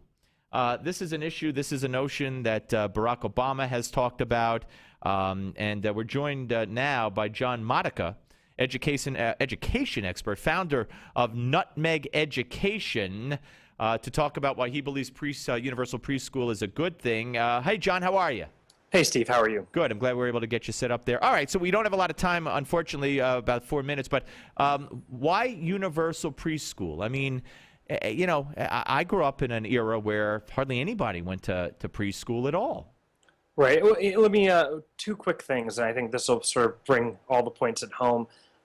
First and foremost, one of the most significant identifying pieces of information about American education, we always compare ourselves to international countries like Finland, right? A statistic you hear all the time is that we're out of the top 30 performing countries, rich developed countries, we're 24th, and Finland is first. In mathematics and English, they're second, and we're still in the low 20s. One of the biggest differences, though, between us and Finland is child poverty. the amount in Finland is under 5% versus here in the United States. 1 in every 5 children experience extreme poverty for 1 year of their life before they're 18 years old. A universal preschool will certainly help with that. That's one piece of information to know. And the second point is that if you trace the achievement Now, how does gap, universal preschool help with with a kid in poverty? because those who are wealthier to provide preschool for their children, give the children a distinct advantage. This is an advantage that we can track, and this actually goes into the second point, I guess. The achievement gap that we can see between African Americans and white children can be traced at kindergarten. That gap that's as early as kindergarten, 5-year-olds, it's traceable at that point. As that gap continues on, it doesn't really grow that much. It's that separation's already begun at kindergarten. So by giving access to universal preschool, we'll hopefully eliminate that gap entirely. And why would African American children do worse? And how do you even measure? By what standards do African American children do worse than whites in kindergarten? It's a great question. That's why I'm here. Yeah, there's multiple measures. I'm not an expert in psychology tests, but there are several defined tests. They're giving all kindergarten kids around the country in kindergarten psychological tests? There's some tests in psychology, but most are other types of IQ tests and that sort of. Wait. IQ? You can't. IQ is IQ. You're not gonna raise somebody's IQ by giving them see, here's why I'm confused. Yep. I mean, you're an advocate. You should have every one of those tests at your fingertips. So you're telling me that I've got to pay now for universal preschool because I don't pay enough taxes on some notion that the gap is greatest in kindergarten betwing blacks and whites? It's not the greatest. It's traceable at that level. But so you can't even tell me how. Well, I'm not. I don't speak for the assessment advocates. Well, what could they possibly measure? How you draw a picture? Yes, I'm sure that's actually a part of it. And if only we had universal preschool that I would pay for, blacks would draw pictures just as well as whites in kindergarten. I think that's oversimplifying things a little bit. Well, I'm begging for help, but I'm not getting any. Well, hey, I'm an expert in some domains. I'm not speaking for everyone here, so you can certainly have other people on if you're looking for that. But what I'm telling you, Steve, is that that there are traceable, distinct advantages that can happen as young as kindergarten, and therefore there is certainly justification for universal preschool. Do I think it's going to effectively work and change everything and make us as efficient as Finland? No, absolutely not. And I think anyone who would state that would be absolutely foolish. And I can meet you there. It's not, we're not going to solve the world problems with universal preschool. John, I'm up against a hard break. I appreciate it. We'll talk again. John Modica, education expert, founder of Nutmeg Education. I thank you. Ladies and gentlemen, let me close the lid on universal preschool based on that conversation. That was the lid closing on that idea. I don't get it at all. I tried, but I don't get it on the Steve Malzberg Show. The Steve Malzberg Show. Hi, this is Mike Reagan. Folks ask me, what would Ronald Reagan do if he were with us today? I believe the first thing he'd do is stop Obamacare. Already it's in effect with higher taxes, hidden fees, skyrocketing insurance rates, big Medicare cuts, and some insurance plans are hit with a 40% tax. Protect yourself by getting the Obamacare Survival Guide. It's already a #1 New York Times bestseller. Newsmax says it's the best guide to the new law, giving you the strategies, tips, and loopholes you need to know. If you're insured on Medicare, a business owner, a medical professional, just about anyone, you need this book. Get the #1 bestseller, The Obamacare Survival Guide, at bookstores everywhere. Or get our special $4.95 offer and save $15 off the cover price. Scroll down now to claim your copy of Obamacare Survival Guide for the special internet offer of only $4.95. Tired of calls, levies, and liens from the IRS or hiring others who don't get the job done? Call Wall & Associates and you'll never talk to the IRS again. The IRS has a program to eliminate tax debt, and Wall & Associates professionals are trained to maximize its benefits for you. You always speak with a live person with real support and real knowledge. We've helped thousands of taxpayers like you settle their tax debt with the IRS for a fraction of what they owe. We solve tax problems. Call Wall & Associates now. 800-574-6029. We have the professionals who know how to solve tax problems. If you owe money to the IRS, your tax problems are not going away by themselves, and the passage of time will only make matters worse. Act now, before it's too late. Call Wall & Associates right now to speak to a professional tax relief agent. Call 800-574-6029. That's 800-574-6029. Again, 800-574-6029. Here's today's silver shortage update from Lear Capital. Reports keep coming, the shortage is growing. Twice already this year, the U.S. Mint has run out. Last time this happened, the silver price jumped 40%. It's time to take advantage with this special offer from Lear Capital. For a limited time, buy 20 new silver polar bear coins and get one free. The only 1.5 ounce coin on the market. It's minted with the finest silver, carries a government guarantee, and is eligible for IRAs. The silver polar bear is available exclusively from Lear Capital. But don't wait. Silver supplies are shrinking and availability is not guaranteed. This offer is limited to a minimum purchase of $5,000. Call right now. 800-634-0482. 800-634-0482. Call Lear Capital now. 800-634-0482.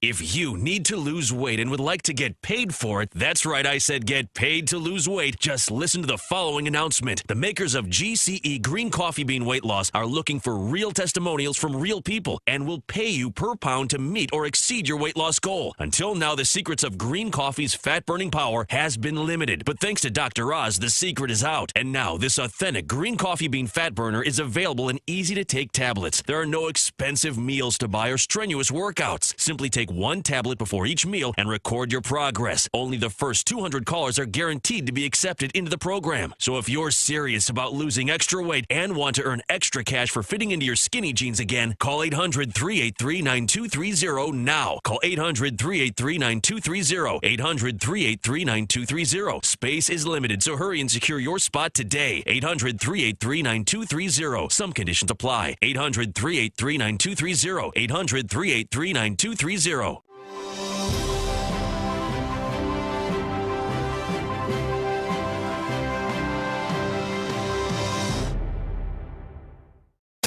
Where can you find the Steve Malzberg Show? Everywhere. From your smartphone to satellite radio to Newsmax Live TV to Roku, we have you covered. Here is Steve Malzberg.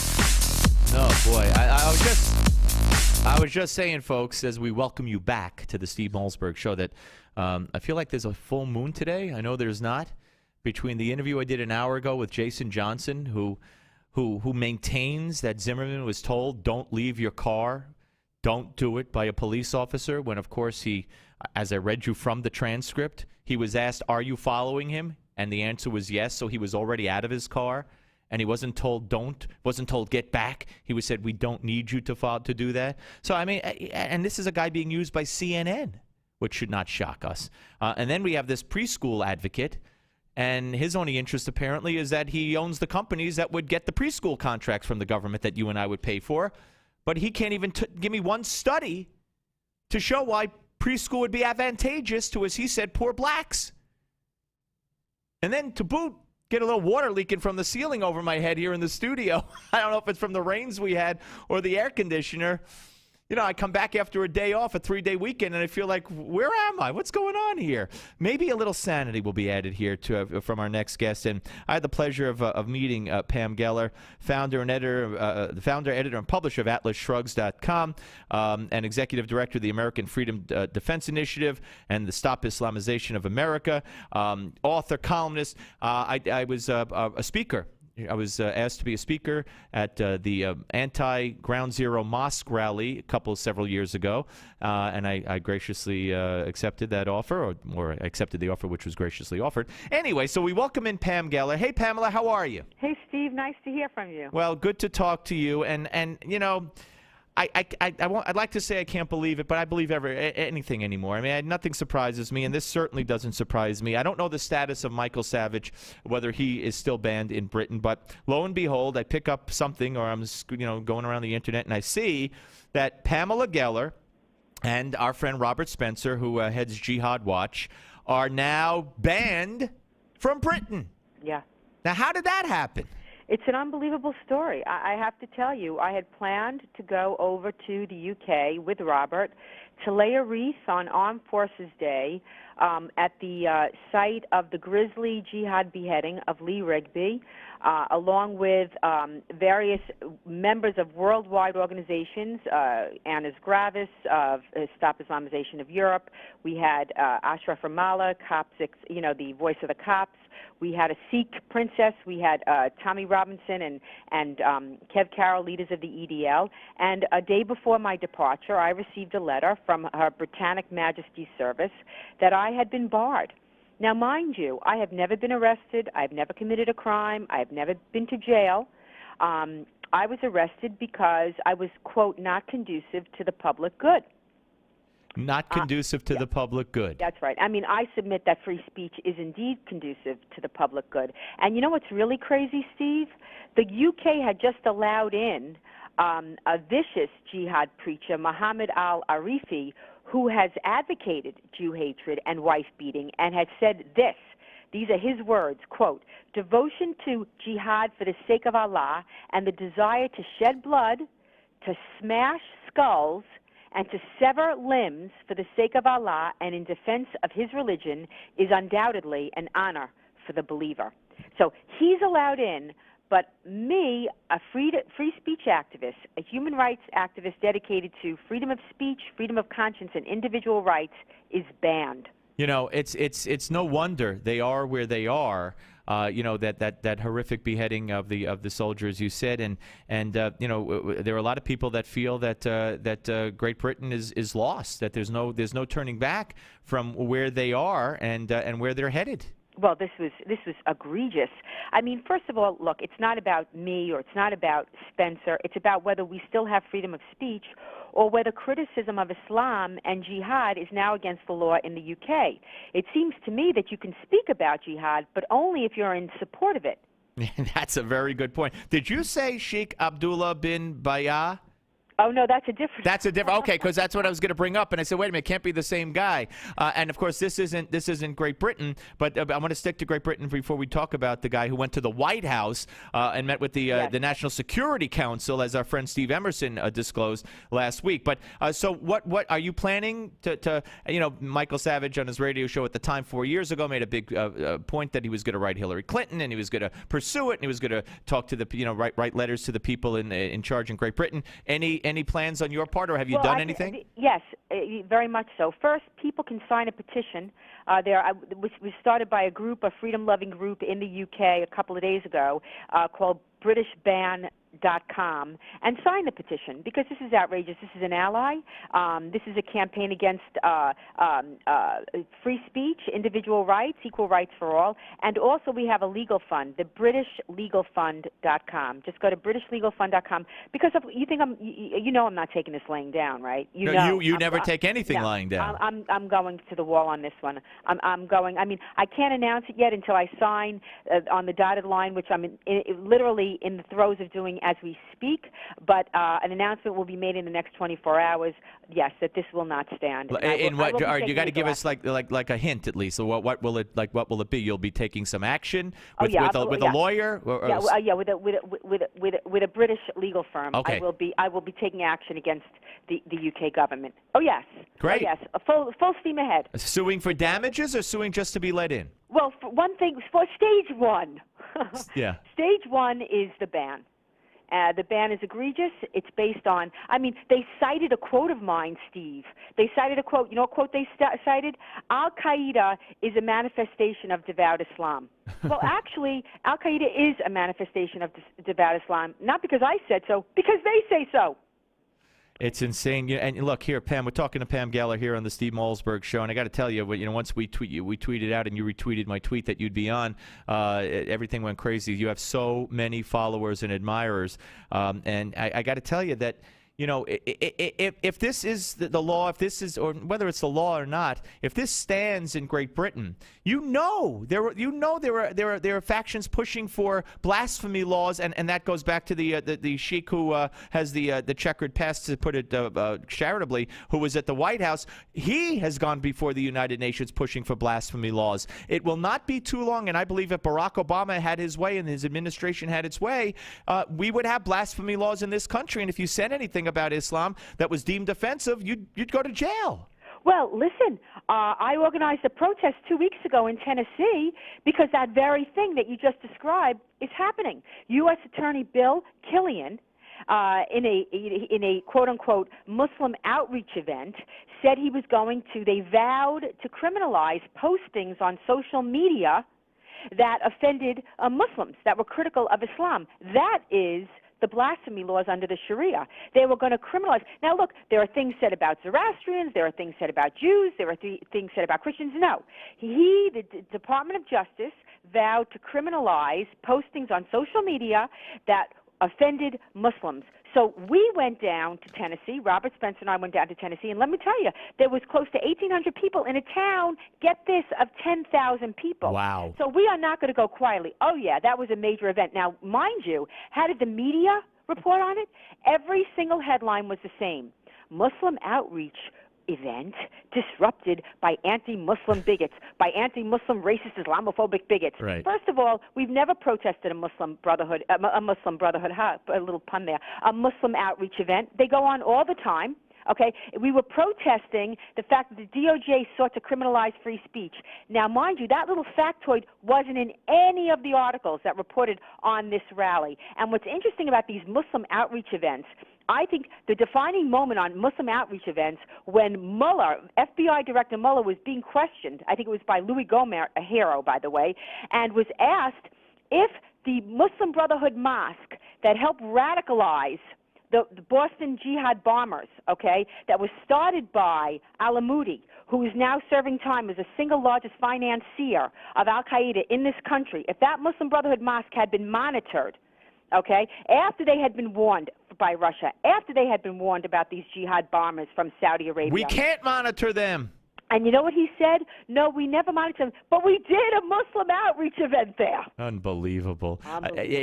Look, we can't monitor mosques. We can't say what the FBI can't ask questions. So if they when they did talk to the older bomber, they couldn't ask him specific questions. They can't say jihad. They can't say words because of groups. Some of the same groups, Pam, that have kept you or have gotten you uninvited to events, even at synagogues, even in New York. Yes. You've been uninvited after agreeing to appear. Groups come along like CARE. I've seen the emails. They urge their people to write, to phone, to fax, and call you a bigot, an Islamophobe, and you get uninvited. And this is why they shoot themselves in the foot, because that particular instance that you're referring to was a small Sunday morning men's club at the Great Neck Synagogue. Right. And that rabbi came under enormous pressure. It was relentless for a month and a half, and finally, yes, he caved.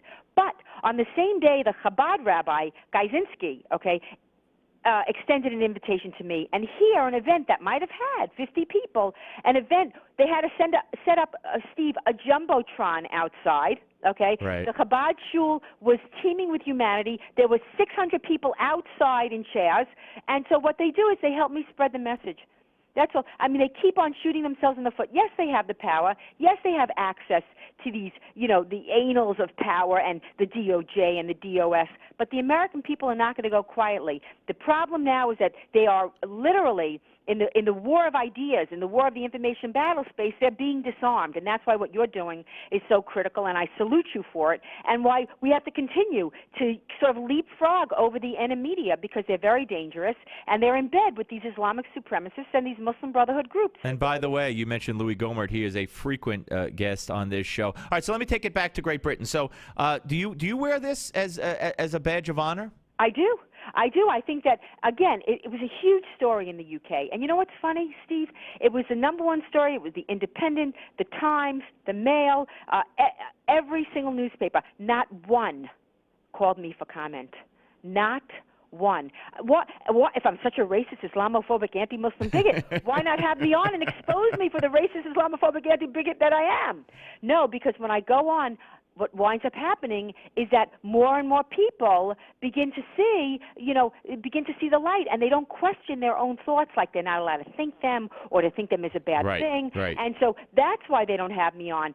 Here in America, it's really not been addressed, which is why I salute you for even talking about it, because they're also adhering to these Sharia restrictions. That's what it is. You cannot discuss, you cannot criticize political Islam or jihad, and you will be blacklisted. Look what they do to politicians. That's why Gohmert's such a hero to me, because he speaks anyway. Pam, not only that, I mean, you can't even talk about the fact, or no one in this country in the media will talk about the persecution against Christians in Egypt, for instance. I mean, it's all over the Middle East. The killing. I mean, look what just happened in Syria by the rebels that we are now supporting and that you and I, our money is going to support. They took a Catholic priest and they beheaded him as a form of sport, with men and children taking pictures and cheering and screaming and cheering, chanting Allahu Akbar. Yeah, and how is that not a story in this country? How is that not a story in this country? Could you imagine that? And how is Obama? And again, this is consistent.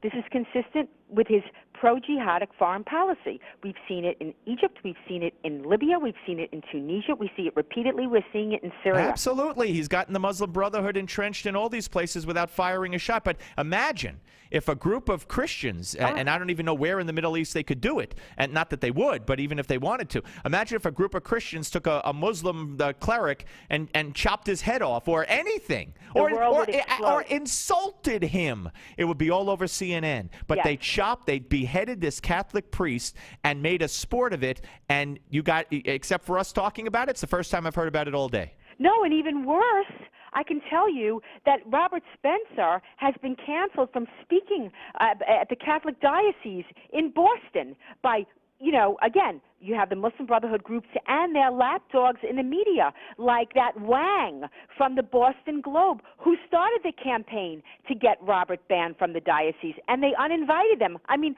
look, shame on them. Shame on them. Yes, shame really. On them. And shame on the Great Neck Synagogue also. Shame on any religion or any group that tries to silence you and people like Spencer. It's just under the pressure from groups like CARE. It's outrageous. Hey, Pam, keep it up. I've been remiss in not reaching out to you. The show is now 107 shows old, so we'll do it again. Woo-hoo! And listen, I'll keep reaching. Let me know how this progresses, and we'll follow it. You're a good man. Thank you so much. Thank you, Pamela. Take care. Pam Geller, ladies and gentlemen, founder, editor, and publisher of Atlas Shrugs, not Atlas Shrugged, AtlasShrugs.com, and executive director of the American Freedom Defense Initiative. And Stop Islamization of America, SIOA. Author. She's got books, columns, website, Facebook, Twitter, the whole thing. And as soon as this interview is up, we'll tweet it out to her, and she could pass it on to all of her followers. It's insane. The world's turned upside down. We're going to talk about this with Judith Miller, but I'm holding up for the story. If you're watching at Newsmax.com TV. This Syrian Catholic priest, Francis Murad, killed last weekend by jihadi fighters, was beheaded. 49 years old. He was setting up a monastery in northern Syria. And extremist militants trying to topple Assad grabbed him. And the Vatican is confirming the death by beheading. By beheading. And they chopped his head off. Where's Barack Obama? Where's the media? Where's anybody with any decency? All right, we're coming back, folks, on the Steve Malzberg Show. The Steve Malzberg Show. Are payday loans ruining your life? If you have 2 or more payday loan cash advances, listen closely. You may be eligible for a program that payday loan companies don't want you to know about. This program will get payday loan companies out of your bank account and put an end to the payday loan nightmare. Call for free information and find out if Payday Loan Support Center is right for you. Payday loan companies usually trap you into paying rates as high as 700%. We understand payday lenders' tactics. Don't let them take advantage of you anymore. All you need is 2 or more payday loans to qualify. We can help even if you're behind in collections or have bad credit. Internet payday loans qualify for this program as well. So call 800-250-5084. That's 800-250-5084. The call is free and the consultation is free. Don't miss out. Call for your free information on payday loan relief. 800-250-5084. That's 800-250-5084. Again, 800-250-5084. If you or someone you love is struggling with addiction to alcohol or drugs, then you must listen to this message because there is hope. No matter what addiction you or your loved one is coping with, you are just one phone call away from real help. Recovery Hotline makes the healing process simple and affordable by matching people to fully certified and experienced inpatient facilities that are right for their personal situations. Call 800-668-1286 now. Don't wait another day. Money does not have to be an issue. Most insurance is accepted. Just call 800-668-1286 today. Recovery Hotline's mission is to help you or someone you love begin the healing process and get back a healthy and sober life. And we can even help with family interventions and travel arrangements. One phone call is all it takes to get back the life you or your loved one deserves. The call is free. The help is real. Call 800-668-1286. That's 800-668-1286. 800-668-1286. Again, 800-668-1286. Hey guys, do you know your testosterone level? You should. Each year, declining testosterone robs more of your energy, drive, motivation, and even your ability to perform in bed. Take control of your testosterone today. Write this number down because Progene, the leader in dual-action testosterone supplements, is now giving you a free supply if you call today at 800-592-4834. If you'd like to feel closer to 20 than 40 and get back that energy, drive, and confidence, call now to try Progene risk-free. Don't believe us? We'll even prove it works. Ask about our at-home testosterone test kits and see for yourself what Progene can do for you. Be one of the next 100 callers. We'll triple your order and send you a full 1-month supply of Progene for free. A $70 value for only the cost of shipping and handling. Call 800-592-4834 for details. Know your level and kick your drive back into gear with Progene. Call 800-592-4834. That's 800-592-4834. Again, 800-592-4834. In 2013, half of your friends, family, and neighbors may lose their jobs, and you may be forced to watch helplessly as you are robbed of 90% of your life savings, all while your home's value is eradicated. Controversial economist Robert Wiedemer believes we will soon stare down a secret crisis that will rival the Great Depression. It was Wiedemer's 2005 book, America's Bubble Economy, that warned of coming meltdowns in our housing and stock markets. Washington did not heed his call, and folks on Main Street lost $50 trillion from the recession.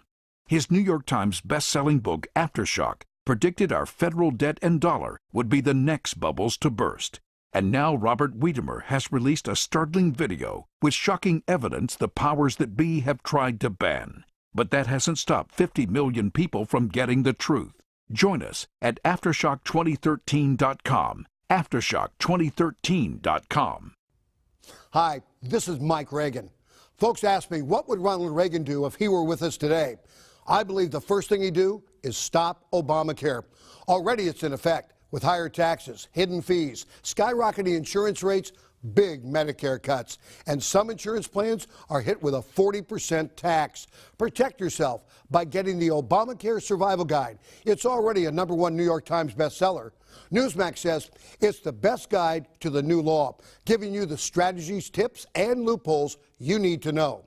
If you're insured on Medicare, a business owner, a medical professional, just about anyone, you need this book. Get the #1 bestseller, the Obamacare Survival Guide, at bookstores everywhere. Or get our special $4.95 offer and save $15 off the cover price. Scroll down now to claim your copy of Obamacare Survival Guide for the special internet offer of only $4.95.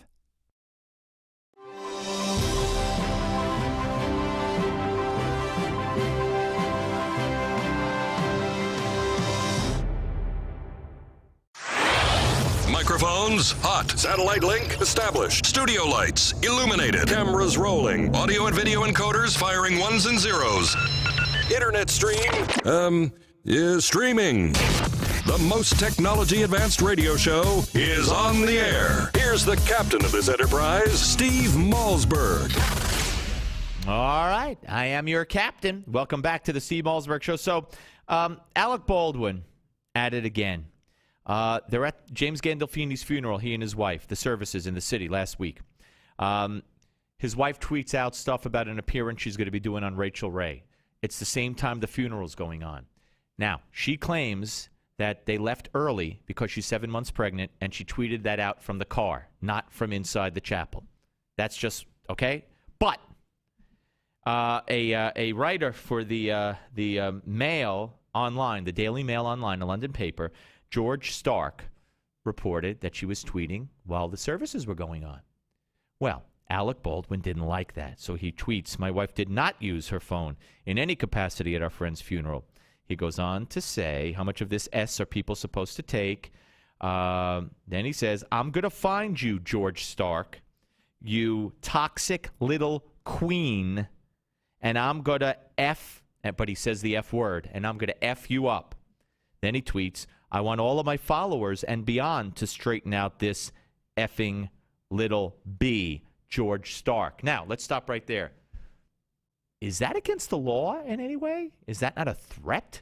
Not only are you threatening someone, but you're telling your followers on Twitter to go do it too? Huh? What do you think? Okay, so he's come under fire for a gay slur. He called him a toxic little queen. He's apologized. He said queen never meant anything gay. No, it just means someone who thinks they're above everything, okay? Yet, according to what Noel Shepard wrote, there was another statement. If I wish I could find it, something to the effect of. Wait a minute, I should be able to find it. Twitter. Why does Anderson Cooper wrote? Why does Alec Baldwin always get a pass? Let's see. Here are some of the homophobic comments. Okay. I'd put my foot up your effing behind, tweeted Alec Baldwin. I'd put my foot up your effing behind, George Stark, but I'm sure you'd dig it too much. You think that taken together with calling him a toxic little queen could be construed as homophobic? But GLAAD, the National Gay and Lesbian Organization, they gave him a pass. He's a friend. We love him. Here's a guy who got kicked off an airplane. According to an eyewitness on the plane, he went to the bathroom. He closed the door. He started banging on the bathroom door, slamming the door closed, beat on the wall, and said, "Kick me off if you have to." February 18, 2013, accused of calling a photographer a coon, an African-American photographer. He also, back in June of 2012, squeezed the arm, allegedly, of a photographer and called an African-American reporter or photographer Rodney. Like Rodney King, maybe.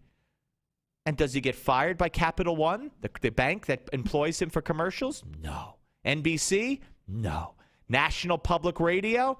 No. Because he's Alec Baldwin.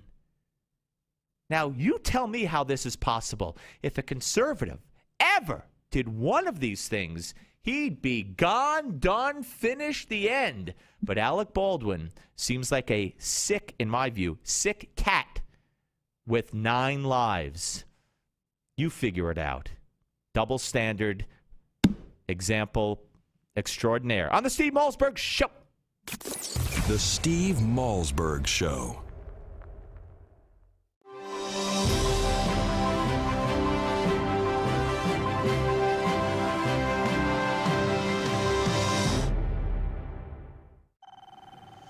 My patients still don't know what Obamacare means for them. And how could they? There are already 13,000 pages of regulations, and the bureaucrats are just getting started. Obamacare will change your health care, and you need to understand how. There are hidden taxes and fines, big cuts in Medicare, even new regulations on what services doctors can offer you. Some businesses could get hit with a 40% additional tax on your health care plan. Please, get the Obamacare Survival Guide today. It's the best book explaining the new law. It's easy to read, everything you need to know to protect yourself, your family, your business.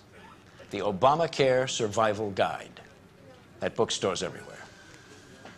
Special internet-only offer right now at Obamacare911.com.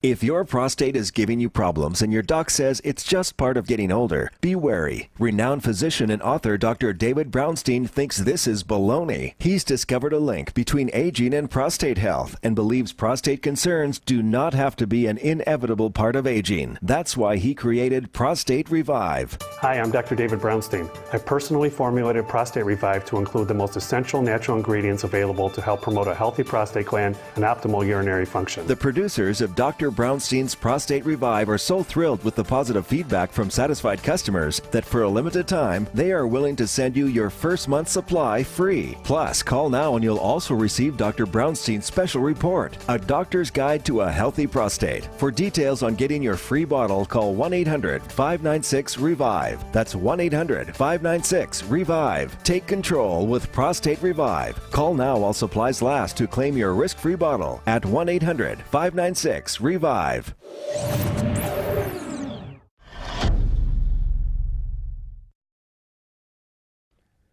and welcome to your Newsmax Now update. I'm John Bachman. In Egypt, there is new violence today. The unrest a result of a crumbling economy and government. Still, President Mohamed Morsi is standing firm in the face of these massive protests. Hundreds of thousands of people have been hitting the streets of Cairo, calling on Morsi to step down. Tahrir Square exploded with defiant Egyptians who had one simple message for their president: leave. Most of these protests were peaceful, others were not. There were attacks on the Muslim Brotherhood government headquarters in Cairo and sporadic clashes outside of the capital. But with crowds this big across the country, some had feared that the violence might get worse than it has already been. At least 15 people have been killed, and that includes American college student Andrew Proctor. He was stabbed to death Friday while watching a demonstration in Alexandria. Proctor would have been a junior. He traveled to Egypt this summer so he could teach English to kids. Basically, the underdog to have a voice. Those who might have been harmed, or those who might not have as much of a chance as others. Those were the folks that Andrew cared about and wanted to help. So sad that he's off doing something that's just like so admirable, and something like that happens to him. And 19 firefighters are being honored today. They were killed in a fast-moving wildfire in central Arizona late Sunday. Nearly all of those killed were part of a highly skilled special group called Hot Shots. Only one member of the team survived, and that person's condition was not known right away. So far, this Yarnell fire has destroyed more than 8,000 acres and hundreds of homes. This fire was very radical in its behavior. The fields were very dry, the relative humidity was low, the wind was coming out of the south. It's turned around on us because of monsoon action this afternoon. They were just caught up in a very bad situation. And Texas Governor Rick Perry is calling the state Senate back for a special session after their last meeting ended in chaos. And it's all because of a strict new anti-abortion bill. Its GOP supporters say it would improve women's health care by forcing facility upgrades. It also bans abortions after 20 weeks. But critics say it's too harsh and would force most of the state's abortion clinics to close altogether. Last week, thanks to an 11-hour filibuster, Democrats were able to stop the bill, but Perry is refusing to back down, and the GOP leadership says the 2-week window that it now has to pass the bill means that it will be successful. And coming up next on your Newsmax Now update, another miracle on the Hudson, some say so, when a chopper has to make an emergency landing. Plus, on the 150th anniversary of the Battle of Gettysburg, a Newsmax exclusive with National Review editor Rich Lowry about Abraham Lincoln's role and what the battle meant to the president. Next.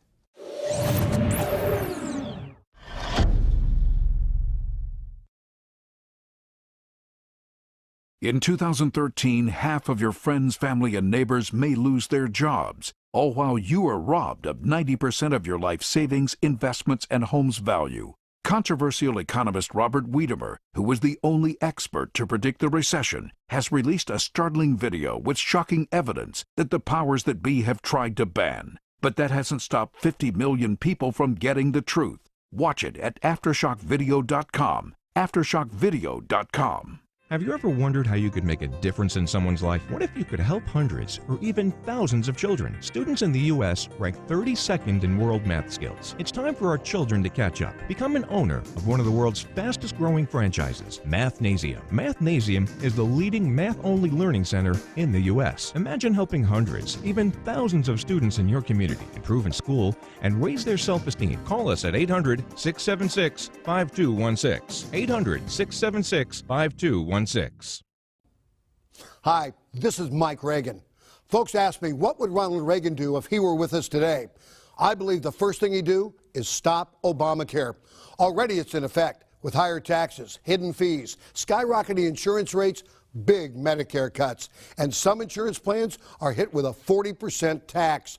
Protect yourself by getting the Obamacare Survival Guide. It's already a #1 New York Times bestseller.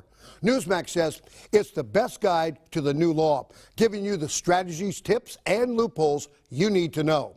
If you're insured on Medicare, a business owner, a medical professional, just about anyone, you need this book. Get the #1 bestseller, The Obamacare Survival Guide, at bookstores everywhere. Or get our special $4.95 offer and save $15 off the cover price by going now to Obamacare911.com. Obamacare911.com. That's Obamacare911.com. And welcome back. Witnesses are calling it a mini miracle on the Hudson. A chopper splashed down yesterday in the Hudson River in New York City, the same place where Flight 1549 landed 4 years ago. The pilot managed to bring it down intact and upright. He quickly deployed the flotation devices to keep it from sinking. Boaters moved in quickly and rescued the pilot and the 4 tourists on board from Sweden. Investigators are now trying to determine the exact cause of the accident. And 150 years ago today, the Battle of Gettysburg started, and during an exclusive interview with Rich Lowry, the editor of the National Review and author of the new book, Lincoln Unbound, says that few Americans today appreciate how close the nation came to collapsing. We tend to think big historical events are inevitable. They would have turned out, the way they turned out, that's just inexorably the way they had to go. It's never the case. And to see this interview and more of our exclusive content, stay with Newsmax.com. This has been your Newsmax Now update for July 1st. I'm John Bachman. Now here's the Steve Malzberg Show in New York. Are you ready? 5, 4, 3, 2, 1. Broadcasting live from the Newsmax studios, this is the Steve Malzberg Show. Be a part of the action by calling 855-777-9660. That's 855-777-9660. Or email Steve at malzbergshow@newsmax.com. Here is Steve Malzberg. All right, ladies and gentlemen, welcome back. Hour number 3. Where has the time gone? Okay, we talk about the media a lot on this show. I just want to show you how clueless and uninformed some of the mainstream media are. I hate to pick on Bob Schieffer. He has recently, and we've acknowledged, we've played the sound bites over the past few weeks. He's made some statements about Ed Snowden and that he's no hero to him, et cetera, and he wanted more questions answered on Benghazi. He's been out there and made some in his closing remarks on his programs, and even when the president sent out one of the underlings to talk about the IRS scandals and all, he said, with all due respect, what are you doing here? Where's the chief of staff or someone? So he's got his moments, but I just want to play you something and then go back in time to 2008 when I interviewed Bob Schieffer. Here's Bob Schieffer on Sunday's CBS Face the Nation. He's with Tony Perkins. They're talking about the court ruling on same-sex marriage, and Tony Perkins talks about how people are going to lose rights. Okay, and here's cut number 31. Because there was a silver lining in this. As I said, those that were challenging Prop 8 did not go simply to see the court punt. They wanted to see that case used to impose same-sex marriage on the entire nation, and they failed in that.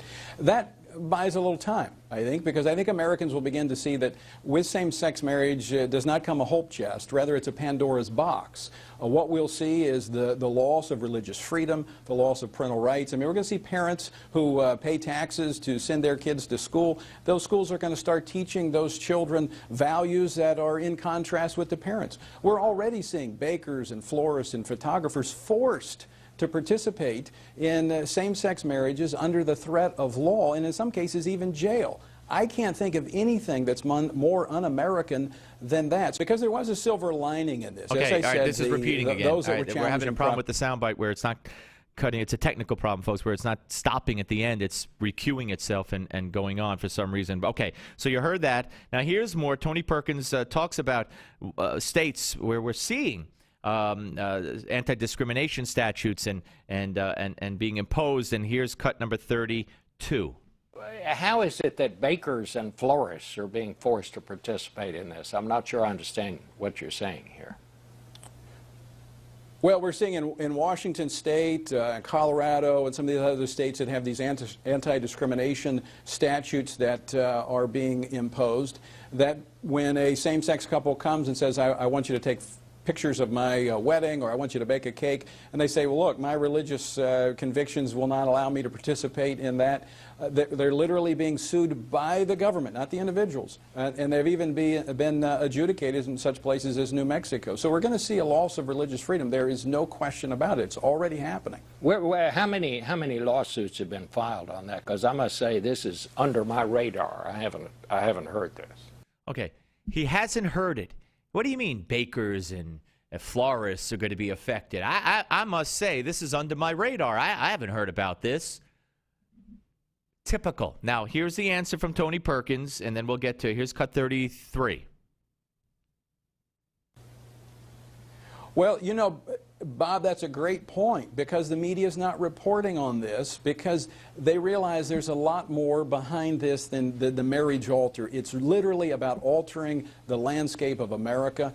There are a number of suits. Just a few weeks ago in Colorado, one was filed. So this is happening. And it's the reality that people will come to face-to-face with over time, because right now, same-sex marriage is limited to 12 jurisdictions. And as more people see that their freedoms, the freedoms of parents to determine what their children are taught, to be able to live your life according to your faith, that all of that's at risk here, I think people will say, wait a minute, that's not, I gave a nod of affirmation, but not to that. Okay. So you hear Tony Perkins explaining what's going on here, stuff we've talked about, stuff that people know about. But Bob Schieffer, the host of CBS Face the Nation, doesn't know. It's under his radar, okay? It's under his radar. What are you talking about? How many lawsuits are there? I don't know anything about this. I want to take you back to 2008. It's September 15th, 2008. Less than 2 months before the presidential election, Barack Obama and John McCain. And I interviewed Bob Schieffer. And I'm trying to prove to him, we're talking about how the media is going after Sarah Palin non-stop in unprecedented fashion. And here I'm talking to him about Joe Biden, a story that was news to me. I mean, I talked about it. I found it on some conservative websites. Some conservative outlets talked about it. Talk radio talked about it. But again, Bob Schieffer had no clue. And listen how he gets around it by basically saying, well, Steve, you know about it, so somebody must be talking about it. Yeah, but Bob, you weren't. Here's cut number 34. Listen. Joe Biden. Nobody talks about the fact that Joe Biden has repeatedly claimed falsely that the man who killed his wife and daughter was drunk. So much so that a Delaware newspaper did a story 2 weeks ago quoting the family of the man who's now dead, and they are outraged that Joe Biden would say this when the investigators who were quoted in this Delaware piece say that this was never a consideration. The man was never charged. There was never any indication, but he's embellished. As he's embellished his speeches, taking people's words, and he had to dump out of the 88 race for plagiarism. He has made a series of remarks. Well, everybody knows about that. Well, how about these? And the things you're citing, somebody must be reporting it, or you wouldn't know about it. Yeah, but I don't hear Joe Biden going under the scrutiny. Joe Biden, he puts his foot in his mouth. He talks too much. Joe Biden has a series of racially insensitive comments that if each one on its own would be bad enough, but when you put them all together, Barack Obama is the first clean African-American to run for president. The education in Iowa is better than D.C. because you only have 1% African-American. Steve, my friend, all of that was reported. No, No, and not in Well, the how did you mainstream find media out about because it's all over. It's on talk radio. It's on sites like Newsbusters and Drudge. come on, you my guys don't do this kind of stuff. All of this stuff has been out there. All of it. Have you done the story, sir, on making up that the man was drunk? I don't know anything about well, that. you see, that's my point. Look, I have certainly reported about Joe Biden's remark about how inappropriate it was. Everybody knew about it. I think that's one of the reasons that he had to drop out. His campaign was going nowhere when he was running for the primary. I just think you're a little off base here when you're saying. How could I be off base if I'm telling you that the man goes around saying the man who killed my wife was drunk, and you've never heard about it, sir, with all due respect? You must have heard about it. So yeah, but there you reach a lot more people than I do, sir. Somebody's reporting it. Okay, well, let's get on to something else. What do you want to talk about? What do I want to talk about? He wound up hanging up on me at the end, okay? He wound up hanging up on me. Because I wasn't going to stop, because I gave more examples, because he didn't know anything about this story. If Sarah Palin had, God forbid, lost a relative in an accident, okay, and then went around years later, 25 years later, claiming the guy who killed her relative, I mean, I don't want to say lost her husband, but let's make the analogy, lost her husband in an accident, and then 25 years later, she decides to go around saying that the guy who killed my husband was drunk, drank his lunch that day, is the quote from Biden, I believe. And the prosecutors and the defense attorneys and everybody said, that never was an issue. The guy wasn't drunk. You don't think that Bob Schieffer would have been reporting on that? But it was only Joe Biden who was doing that, so he didn't know anything about it. But it was okay because I knew about it, so somebody was reporting on it. So the same thing here. I take you back to here. What bakers and florists are affected by the gay marriage ruling? What are you talking about? What lawsuits? It's above my radar. I don't know anything about it. Because the network news, specifically in this case CBS, is filled with left-wing people who couldn't care less about it and know nothing about it. Or if they know about it, this is what they do with it. That's what they do with it. All right. Judy Miller comes back, or we come back with Judy Miller. Yeah, she could come back. She's coming back, and we come back with her. It's it's like a whole isosceles triangle, whatever that means. Talk about Egypt and what's going on there. The military gives an ultimatum to President Morsi on the Steve Malzberg Show. The Steve Malzberg Show. You've heard the allegations on the news, and during the big game, pro football players have been using deer antler velvet to get a competitive edge. Banned at the London Games for its performance-enhancing qualities. Forbidden in major sports leagues for being an unfair advantage to athletes. Deer antler velvet is now in stock and available to try for free for a limited time only. Athletes have been using it for years for increased strength, increased endurance, muscle mass stress reduction, and yes, greatly enhanced libido. Everyone's talking about this miracle substance so powerful, it's being banned by professional sports organizations, but for a limited time, it's being made available to the general public. Best of all, you can try it for free by calling 800-678-5153. That's right, get Superior Velvet for free. If you're looking to boost your performance on the field and between the sheets, get the most powerful, proven product used by athletes for years now for free. Claim your free bottle today by calling 800-678-5153. That's 800-678-5153. Again, 800-678-5153. Hello, my name is Fred Fleitz, and I'm the managing editor of Lignet. You've probably seen our name preceding some of the stories you read on Newsmax or heard Lignet referenced on Fox News, C-SPAN, or CNN. Perhaps you've asked yourself, what is Lignet? Lignet is an acronym for the Langley Intelligence Group Network, a private Washington, D.C.-based service that provides global intelligence, in-depth analysis, and detailed forecasting. Lignet's staff and advisors include former CIA officers, national security experts, presidential advisors, and top-level government officials from around the world. I myself held several national security posts for the U.S. government during my 25-year career with the Central Intelligence Agency, the Defense Intelligence Agency, the U.S. Department of State, and the House Permanent Select Committee on Intelligence. Our lead advisor is General Michael Hayden, the former director of the CIA. He is joined by former U.S. Ambassador to the United Nations John Bolton and former chairman of the National Intelligence Council and Special Assistant to President Ronald Reagan Fritz Ehrmann, former U.S. Ambassador to Venezuela Otto Reich, and former clandestine service officer Frederick Russman.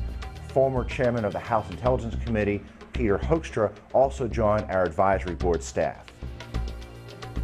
Every day, our goal is to use our expertise, our resources, and our worldwide staff to take the pulse of the ever-changing political and economic landscape and the threats we face on a daily basis.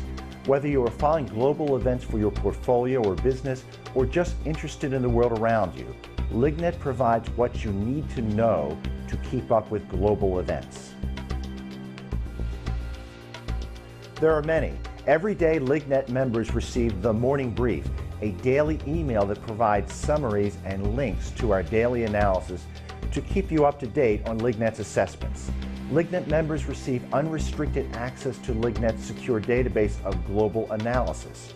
All of our special reports, previous analyses, and exclusive video interviews with intelligence insiders are available to members 24 hours a day. But you also get top-notch analysis that resembles the President's Daily Brief, the classified intelligence assessment delivered to the President of the United States every morning. LigNet also sends breaking news emails to our membership list. If there is a development of global proportions or a terror alert, our subscribers are always the first to know.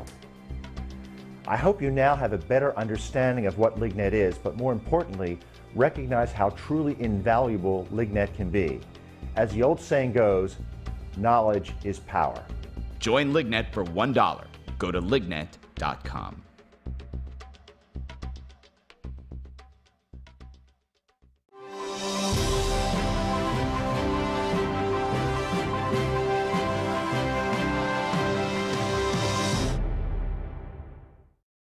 Sure, Steve might be a bit of a hypochondriac, but he never gets sick of breaking news. This is the Steve Malzberg Show. Call Steve at 1-855-777-9660. That's 1-855-777-9660. Here's Steve. Top priority, making sure that our embassies and consulates are prepared for this wave of protests. Number two, we are supportive of freedom of speech and freedom of assembly inside of Egypt, but we would urge all parties to make sure that they're not engaging in violence and that police and military are showing appropriate restraint. And number three, how do we make sure that we get this political process back on track? And that's a difficult and challenging situation. But Egypt is the largest country in the Arab world, and I think the entire region is concerned. All right, welcome back. Steve Malzberg. We're joined right now by our good friend Judy Miller, Newsmax contributor, fellow at the Manhattan Institute, to talk about what's going on. Hey, Judy, how are you? Steve, I'm fine. Just got my voice back. Oh, good. Well, that's very convenient. I'm glad you did. I picked it up at the Voice store, no doubt? Yeah. Yes. Exactly. Well, happy July. Okay, so here's where we are. Right. We have the Egyptian military giving President Morsi a 48-hour ultimatum, or they say they will intervene unless they meet the opposition's demands or at least address them. We have the former Prime Minister of Egypt, Ahmed Shafiq, saying that the Muslim Brotherhood's reign will end within a week. Address both of those. Well, I think there's no doubt that the plot has thickened, so to speak. Look, this is a moment of crisis for Egypt, and it's primarily an Egyptian event. And even though the president has, wished them well and urged all sides to avoid violence and get the political process back on track, it's really up to the Egyptians at this point to see whether or not common ground can be met. I don't know anyone at this point who's confident of which way this thing is going to come out, because you have quite polarized sides.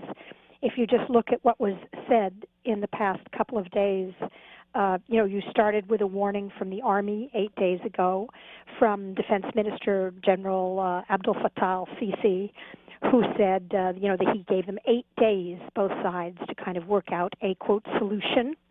And then we have the ultimatum today on 48 hours. Nobody knows what's going to happen at the end of that 48 hours. We don't know whether or not the military was signaling that they're finally prepared to take over, which is what some of the demonstrators want at this point. They want to goad them into that.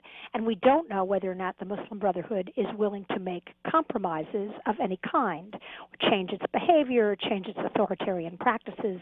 So we don't know, in other words, whether or not there's a deal to be done. Is there any chance that they'll acquiesce, or Morsi will acquiesce and have early elections and step down? Well, there is a chance. I doubt he will step down, but I think there's a chance that he will move up the elections or announce them. People were talking about October as the date, the likely date for the elections. There's a possibility that he would move them up. I think their preference would be for some kind of what they call national unity discussion or debate. A meeting which they've already invited people to. Where everybody would come and sit in a big room and they'd try and work out their differences. But this is kind of playing to the Muslim Brotherhood's strong suit because the Brotherhood has all of the instruments of government in its hands. And But what about the army? I mean, if the military is saying to Morsi, do it or else, I mean, that's the wild card. What will they do? Well, but nobody knows what they're prepared to do. And nobody knows, by the way, what advice privately the Americans are giving them. Because you've got to remember, the Egyptian military is the branch of the Egyptian government that gets the most support from the United States. Our weapons, our money, yeah. Our weapons, our money, and a dialogue that goes on constantly. Look, the rebels, who have signed, who are demanding not that he talk or that he change his ways, but that he step down and put in a temporary government. Exactly. This Tamarud group, they now have 22 million, or claim to have 22 million signatures on their petition that he step down. And I don't think that there's much doubt that at this point the Muslim Brotherhood government has lost the confidence of the majority of the country. I mean, the country's economy is in free fall. We have a situation, Steve, in which employment is up well over 13%, 20% for unemployed, for youth unemployment. We have foreign reserves that Egypt uses to buy the largest amount of grain in the world. I mean, they are the largest importers of wheat in the world, and there are long lines everywhere for gas, for food, for subsidized bread. This economy which depends on tourism, is dying, and there's no confidence in the MB, in the Muslim Brotherhood, to run the country. That being said, it was only a year ago that we had an election in which the MB won. It's true they squeaked out, a victory at 52%, but a victory in an election is a victory, and the Americans are under, I think, considerable pressure to kind of respect that. And a lot of Egyptians in the middle say, can't we work this out? The problem is now the country's become so polarized that there's almost no one left in the middle. Yeah, we're talking to Judy Miller here on the Steve Malzberg Show. Is this another colossal failure, foreign policy-wise, of the Obama administration? I don't really think so. I think it's very easy to blame Obama, but this is really an Egyptian drama that's been playing out. I've been there 2 or 3, actually 4 times since the great. By the way, don't go back. Don't go back because now we have a Dutch journalist who allegedly was raped in Tahrir Square. So it's very dangerous. Things happen in Egypt. This is what I'm worried about. Okay, Egypt is normally not a dangerous country, and it is normally a country that welcomes tourists and is very. Well, that tolerant. was under Mubarak. Well, no, but that's under like pharaohs, the military, Mubarak. It's Egypt, and now what we see for the first time is people buying weapons and rifles and gas and other things on the black market, and you really see the beginnings of what could be a huge civil war in a country where civil war and sectarianism were kind of unimaginable only a year ago. I know, and we only have 30 seconds, but again, it was Obama who spearheaded and pressured Mubarak and supported the people wanting to oust the evil Mubarak. But I think that would have happened anyway. Mubarak was going to go. It was just a question of when. Now, I was not happy with the way in which, you and I talked about this, the way in which this was done. But you cannot blame what's happening on Egypt today on America. Okay. I really think that's unfair. All right, listen, when after the holidays, 4th of July, when you're around, I know you're in the city, come on up. We'll do it in the studio. We'll spend an hour, a half hour, and we'll talk about all this stuff, okay? I would love to, All right, Steve. thank you. Take care. Have a good Happy 4th. Fourth to You everybody. too. Bye-bye. Okay. Judy Miller, ladies and gentlemen, on the Steve. Well, when we come back, more on Trayvon Martin, very much on Trayvon Martin and George Zimmerman on the Steve Malzberg Show. The Steve Malzberg Show. This is a referral service. Calls will be routed to an independent referral insurance agency. Do you know the number one cause of bankruptcy? No, it's not losing your job or running up credit card debt. It's not even divorce. It's medical costs. If you and your family don't have health insurance, just one serious illness or accident could be financially devastating. But now there's good news, really good news. A health insurance hotline has been established to provide health insurance for all Americans, even uninsured Americans with pre-existing conditions. Now anyone can get health insurance even if you have a pre-existing medical condition. I repeat, now anyone can get health insurance coverage. Call now for a free no-obligation quote on affordable health plans available to you. Again, this is a free hotline for anyone, even if you have pre-existing conditions. Protect you and your family from sudden unexpected medical costs. Call the free health insurance hotline right now at 1-800-910-3470. That's 1-800-910-3470. Call 1-800-910-3470. Attention, if you've been classified as a high-risk driver due to DUI, DWI, or tickets for aggressive driving and are required to get expensive and hard-to-find SR22 auto insurance, then you must listen to this message because we can help. We're the largest insurance company in the U.S. specializing in SR22 auto insurance and focused on serving the needs of customers classified by the state as high-risk drivers. We help people get back on their feet by providing easy-to-get, low-cost SR22 insurance that anyone can afford. If you need SR22 auto insurance, or if you have it now and are paying too much, you need to call us today for your free quote at 800-836-4606. Our specialists are standing by waiting for your call. We understand people make mistakes, and we're here to help by making SR22 insurance easy to get and affordable for everyone. The call and quote are free. Call us now at 800-836-4606. That's 800-836-4606. Again, 800-836-4606. Are payday loans ruining your life?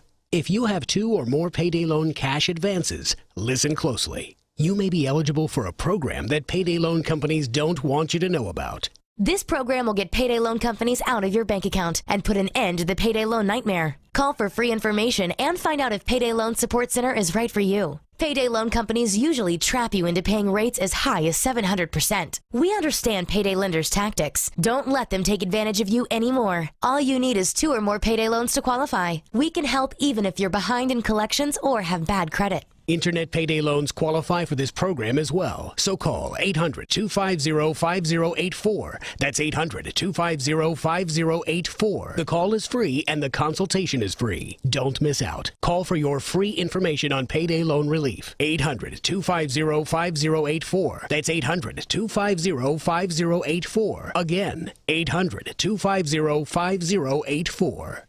Hi, I'm Joan London, and if you're worried about your parent or a loved one living alone like I was, and you want reliable senior care information, then call A Place for Mom, the nation's largest senior living referral service. You'll get free information on assisted living, Alzheimer's care, nursing homes, even important financial information. They had obviously researched every place, not just given me names. Really? Yeah.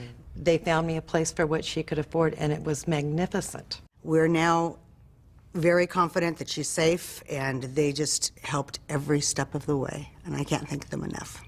So if you're struggling to find reliable senior living information, call A Place for Mom. This is a free service, and you can trust them to help you. If you're struggling to find reliable senior living information for your mom or dad, then call or go online to get the free help you need during this turbulent time. Call now, 800-908-1254, 800-908-1254.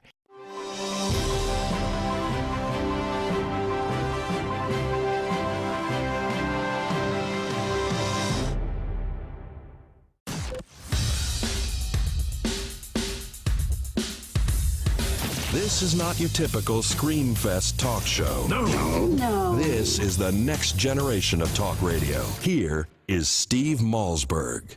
All right, ladies and gentlemen, welcome back to the Steve Malzberg Show. They just announced that the jury has agreed to continue hearing testimony for the next half hour in the Zimmerman trial down in Sanford, Florida. So whether or not we get Jeff Weiner from the Orlando Sentinel in this half hour or not, I don't know. But we will give it a shot after we welcome in our next guest, Jason Silverstein, writing at Slate.com. Wrote a piece, Why White People Don't Feel Black People's Pain.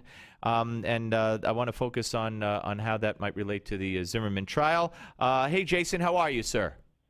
Great. Thanks for having me. Well, it's my pleasure. Certainly a provocative title and a provocative piece that you wrote, and we could go through all the experiments and all the data you have to back up your claim, but I want to focus on how this relates as to George Zimmerman and Trayvon Martin in that case. How do you feel that, as you put it, a failure of empathy, if that is indeed true and true in this case, how do you feel it affects the Zimmerman trial? Well, I think that what this case comes down to is a big debate that we're going to have about whether or not a perception was true. And I think we can all agree, and I think the prosecution and defense both agree, that George Zimmerman, he followed Trayvon Martin because he perceived him to be dangerous. And if you're with the defense on this, you're going to agree that perception was accurate, that Trayvon Martin was dangerous. And if you're with the prosecution, you're going to say that, well, you know what, this was off. And I think. Well, wait a minute. Time out. Let me stop you. I don't know what you mean by with, but I consider, based on the evidence that I've seen before the trial, and certainly in the last week and a day, I believe there's no way on earth that George Zimmerman could be or should be convicted. So I guess I'm with the defense. I don't think that it's I forget now what you said, that it's right that he was dangerous. I don't think he was. It turned out he probably wasn't. He wasn't dangerous. He wasn't going to rob a house. He wasn't going to break into a house. I don't believe that, as George Zimmerman suspected he might do based on other robberies in the neighborhood over many, many years and the many calls he's made. But I think it turned out that Trayvon Martin did initiate a confrontation. Well, I guess that's where, I think that's where the disagreement between us might happen, and I'm sure that a jury's going to go back and forth in their deliberation on this. It seems to me that there was this perception here that, look, this kid was, he's a criminal or on drugs or a punk, and then he follows me. And what I'm just trying to suggest here is what no one seems to disagree about is that there wasn't a time when he stopped to consider that maybe he was something other than that. And what I guess I'm trying to raise, and to do so in a way that then we can talk about other broader social problems, is that what if there had been that moment, and what if there had been that empathy there, that perhaps that weren't true, and then I think we would all prefer not to be in this situation. And I think that this same sort of lack of empathy does drive other more routine, probably very less newsworthy types of disparities. But it can also provide a way that we can solve these problems, which I think what's getting lost in this piece is that there is hope here and that this is not about racial animosity. Okay, well, I want you to follow up on that. But he told and again, this is misrepresented, the 311 dispatcher that he spoke with on the initial phone call, this guy looks like he's up to no good or on drugs or something. It's raining, and he's just walking around looking about. We heard, if you were listening to today's testimony, they played the interviews he did with the police afterward, 2 separate interviews, and he said he kept looking at me in the car. He kept looking back at me and looking at me, and it was weird that he kept looking at me. And it's not until he's asked by the dispatcher, okay, is he white, black, or Hispanic? And Zimmerman says he looks black. So I don't know how race plays a part here, except that it was Trayvon Martin's female friend who testified that it was Trayvon Martin who referred to Zimmerman as a crazy-ass cracker. So it would seem to me that if there's race in this case, the only evidence that's been entered so far would show that it was on Trayvon Martin's part. Yeah, I guess the way that I end up seeing it is, that, and I think perhaps supporters on the Trayvon side would look at this more like, well, look, why was it that he got out of the car to follow him? At what point does, this stop being fear of this person? And at what point are some of these things that he's afraid of start adding up to something that looks like it's racial bias. Now, correct me if I'm wrong, but I believe the judge has instructed that they cannot consider racial profiling. But of course, in this larger public jury pool that we all are part of, I think this has been one of the primary considerations. Well, they call it they could say profiling, but not racial. And unfortunately, in an Al Sharpton world, he has made, and others in the media have now made profiling and mean racial profiling. Even though we all profile, cops profile in every way, shape, and form, and people profile and discern and discriminate in every act they take and everything they do. But if you say profile, it automatically means racial profile. But they are allowed to say it. But again, the act of getting out of the car, the act of calling. First of all, he thought the gentleman looked weird, and he happened to be black.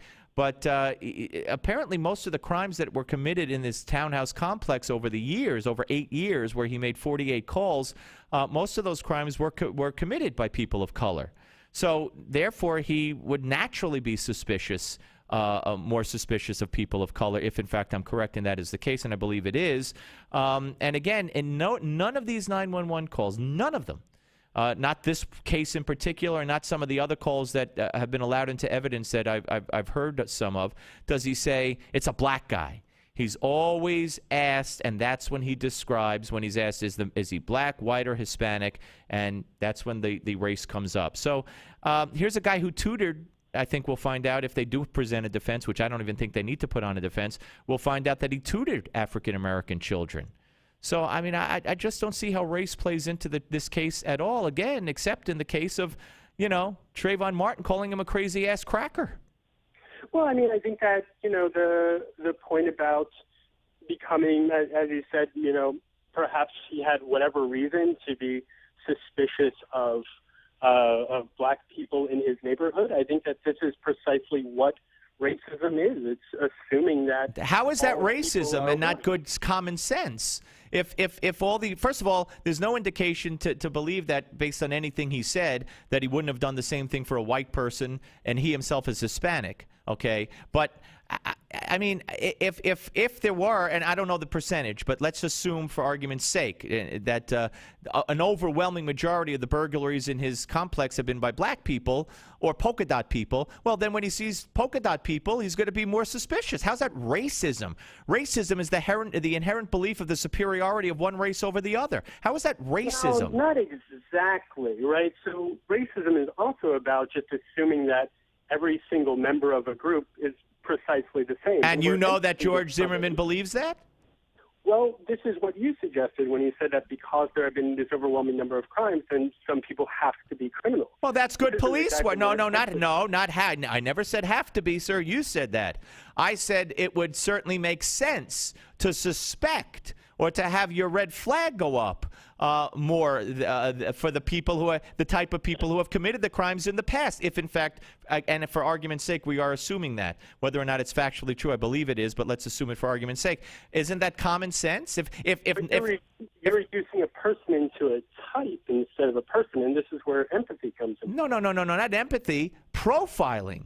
But profiling. But what if it was always what if all the burglaries had in 10 burglaries they saw a blue the sedan or a blue Mustang?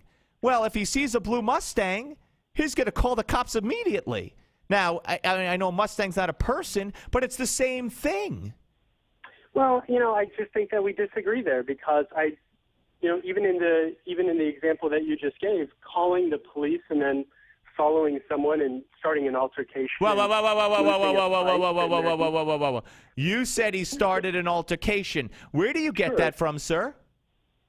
Well, I think that's what the testimony shows. Which testimony shows that? Well, Zimmerman's own testimony that he got out of the car, he didn't. That's not starting an altercation, sir. No. Now I'm surprised at you. Because you're a PhD and a professor, and you're saying he started an altercation. So if you follow someone, sir, maybe, we're told in this day and age, if you see something, say something. So if I see someone who looks suspicious, okay, and I'm following them, Get out of my car. I'm following them. I'm calling 911 because he's carrying a knapsack or whatever. And am I starting an altercation, sir? I think that I just read the evidence differently than you. Well, where is the evidence that says he started? And I'd love to hear it. Where is there evidence? Because that would be a blockbuster in this case where the prosecution has presented nothing. So where is your evidence that you've seen in this case that George Zimmerman started an altercation, which, by the way, would take away his right to self-defense? So where is it? Well, I think that's the point where it actually gets muddy for my side, because I think that actually Florida law prescribes that if he was the aggressor of the initial fight, that if the victim of that initial fight shows greater force, then the aggressor can use self-defense. I think that's where it gets muddy for my side in particular. I think that when I followed the dots here of that he gets out of the car, he follows him, he's clearly, not afraid of this guy. He's got a gun. He's got 2 flashlights. The next thing you know that they're having a fight and he gets shot. I don't see why this kid deserves to die. Okay. Well, sir, you're ignoring the law. You're ignoring the evidence. And you're going solely, if you would tell us that it's totally your opinion based on none of the evidence presented in this case, saying I don't see why this kid has to die. Let me ask you a question. If Trayvon Martin was bashing his head against the concrete and broke his nose and was punching him, and George Zimmerman was yelling for help, and George Zimmerman perceived he might die or be severely bodily injured, under Florida law, he has a right to kill him. So where in that scenario would you say he didn't have a right to do that? Based on what evidence? It seems I read the case as that was Trayvon Martin defending himself. What was Trayvon Martin defending himself? He was what? On top of him banging his head into the wall? That's defending himself? I think that if you start a fight and you lose the fight... Sir, but why? I ask you again, I implore you, Jason Silverstein, I beg you, what evidence do you have, if any, and if you don't have any, it's just your opinion, say so. What evidence has been presented that you know of that leads you to say Zimmerman started the fight? The evidence that I see, and of course it is. What evidence? This is yours. What evidence? This is fun. Sorry. I mean, quite frankly, I can't really cite you as much as saying that what I've followed thus far seems to be that. Okay. All right, Jason, I appreciate it. I appreciate it. I had a guest earlier named Jason Johnson, who's a professor also, interestingly enough, and does work on TV and all that. And he insisted that the 911 operator, police officer, by the way, he wasn't a 911 operator and he wasn't a police officer, told Zimmerman, stay in the car, and he disobeyed. And I said, Jason, because I talk to Jason Johnson every week, I said, Jason, for a year we've known, you've heard the tapes, you've read the transcripts. He was never told, stay in the car. He was asked, and then I read from the transcript, are you following him? Yes. So he was not in the car. He was following him. We don't need you to do that. Not don't do it. Not get back in the car. None of that. So again, that's a lie or a misrepresentation. And now you say he started the altercation, blah, blah, blah. And yet I ask you, what's the evidence? You say, well, I don't really know. So, I mean, this is not a way to run a criminal justice system. Would you agree? Look. In fairness to the last point, that the operator did clarify why he can't give anyone commands. Well, not only that, he wasn't in the car. I'm saying my last guest or my previous guest insisted over and over and over that he was told to stay in the car. He was never told to stay in the car. It's not in the transcript, not in the tape. Lie. Fiction. So I'm just saying, just because it's a young black man who's dead doesn't mean you change the rules of the criminal justice system and you make up things and you presume things without evidence to put this man in jail because it seems like the right thing to do. Well, let me just. Maybe you lack the empathy, sir. Let me ask. How about a touche for that one? No. This is great. I feel like a real writer now. But if to go to the empathy thing for a moment, is there nothing here to say that look, if he had stopped to consider that Trayvon was anything other than someone who was dangerous. Sir, if he didn't get out of the car, probably Trayvon would not have been dead. Absolutely. But that's not the case. But that's not the case. That's not the case. But is there something that we cannot all, no matter, look, I'm sure this is being hotly debated throughout this country, that we can all take from this for the future into suggesting that perhaps not every time you have a suspicion that someone is a criminal or is up to no good or is a punk, that you need to start or you need to engage in this type of altercation. And I'm just wondering if there's a teachable lesson. You don't know who started the altercation. All we know, and if you listen to Zimmerman, we know more, but all we know for sure is that an altercation started. Yes, he got out of the car. He called the 311. He got out of the car to ascertain an address, as he told the police in 2 separate interviews, which were played in court today, because he wanted to give the cops an exact address to where they should go. Then he lost sight of him, so that's why he got out of the car. You're then assuming that he threw the first punch. We don't know that at all. No one knows that. No one's ever said it, except the prosecution and no witness. In fact, the only person alive says the opposite happened. But listen, Jason, I appreciate it. We did it in good fun, good spirit, and I hope you'll come back. All right. Thank you so much for having me on. We'll see how it plays out. My pleasure. Take care. Jason Silverstein, ladies and gentlemen, professor and writer, wrote a piece for Slate.com. It's amazing to me. Now, it's mind-boggling to me. And you know what? It's downright freaking scary to me, because these are college professors. Jason Johnson is, this guy is, and 2 separate issues here in 2 separate cases. But listen to Silverstein. Well, I don't know what evidence, but he started it, and he teaches college kids. Now that could be you in a jury box. I mean in a defendant's suit, me in a defendant's suit. God forbid, one day in a case. And this is how people think. Well, if you did it to a black guy, you must be guilty, right? Or if you did it to this person, you must be guilty. Or if once you said this, you must be guilty of that.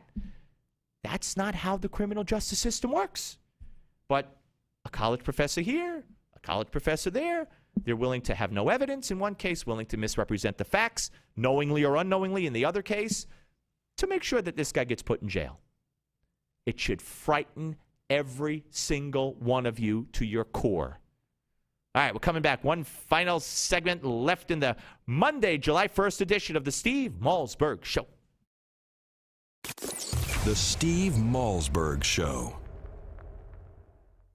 A tragic fire, a break-in, a fall. Look, accidents and emergencies really do happen. The difference between life and death could be as simple as the push of a button. That's where Medical Guardian comes in. Are you afraid that something tragic may happen with no one around to help? What if you or your elderly loved one had a fall and lay for hours or even days before any help arrived? What if it was just too late? You don't have to live in fear that something terrible could happen. It's time you discovered Medical Guardian. Life-saving help at the push of a button. Get the peace of mind you need for yourself and your loved ones. Call 800-550-3470 right now. Be one of the first 100 callers and get your first month of Medical Guardian free. 800-550-3470. Call now and get your first month for free. The help you need is at your fingertips. Ensure your safety today with Medical Guardian. 800-550-3470. That's 800-550-3470.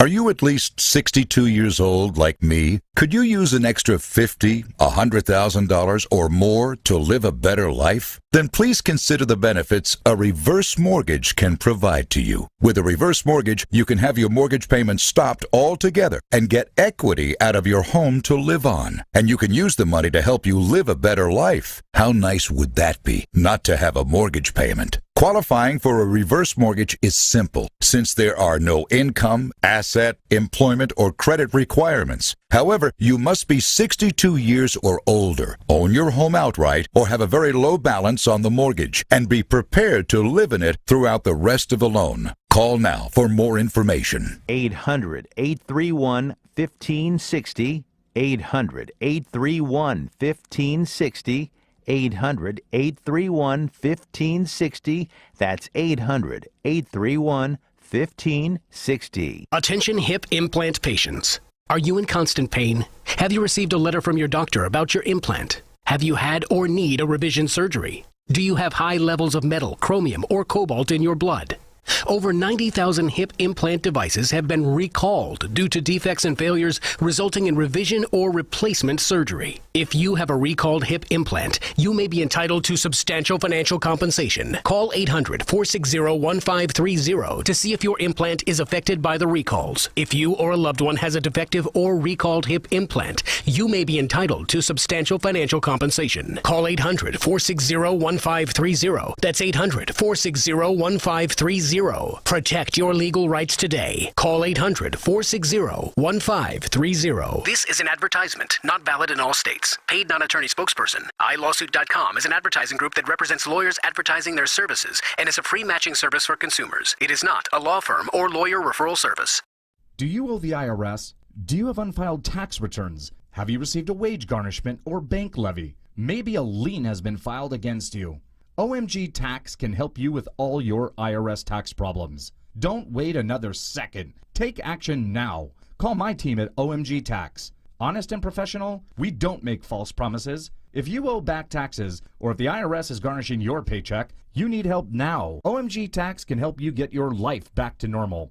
If you're serious about handling your tax matter, call OMG Tax now and get the peace of mind you deserve. Don't let the IRS take your next paycheck. Stop waiting and call our team at OMG Tax. OMG Tax has a straightforward, no-nonsense approach and has helped many Americans resolve their IRS nightmare. Call OMG Tax now. Call 1-800-255-6485. That's 1-800-255-6485. 800-255-6485. 3 a.m. and you're up again for the third time. It's not just affecting your sleep, it's interrupting your daily life. Frequent trips to the bathroom due to an aging prostate is a common concern, but you can now do something about it with Prostate Revive. Doctor-formulated Prostate Revive is an all-natural dietary supplement packed with 15 powerful ingredients, focused on improving prostate health by targeting the two main sources of prostate concerns, rogue testosterone and inflammation. And now, in this limited time radio offer, you can try Prostate Revive absolutely free. That's a free bottle, a 30-day supply of Prostate Revive, risk-free. Plus, if you call right now, you'll also receive our free report, A Doctor's Guide to a Healthy Prostate. Call now for details on getting your free bottle, plus our doctor's report. Call 1-800-659-REVIVE. That's 1-800-659-REVIVE. Don't be a victim of an aging prostate. Start getting the sleep you need and get your life back with Prostate Revive. Claim your risk-free bottle now at 1-800-659-REVIVE.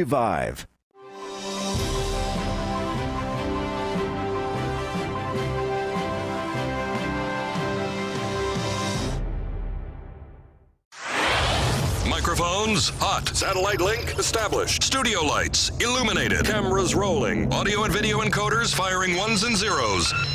Internet stream is streaming. The most technology advanced radio show is on the air. Here's the captain of this enterprise, Steve Malzberg. All right, folks, welcome back. Final minutes of the Steve Malzberg show. You know, there was testimony today. The officer who first got the written account from George Zimmerman and the verbal account, Officer Singleton, recounted that Zimmerman noticed a cross that she was wearing, and he said to her, in the Catholic religion, it's always wrong to kill someone.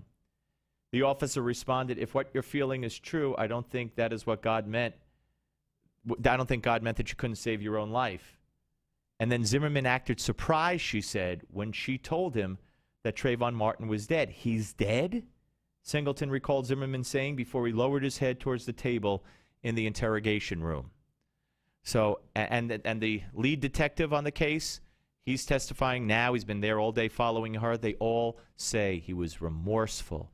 He was cooperative. His story was consistent. He did not change his story. Where's the evidence to put this man in jail? And when you tell me you don't know, but he belongs in jail, or you tell me something happened on a 311 call that did not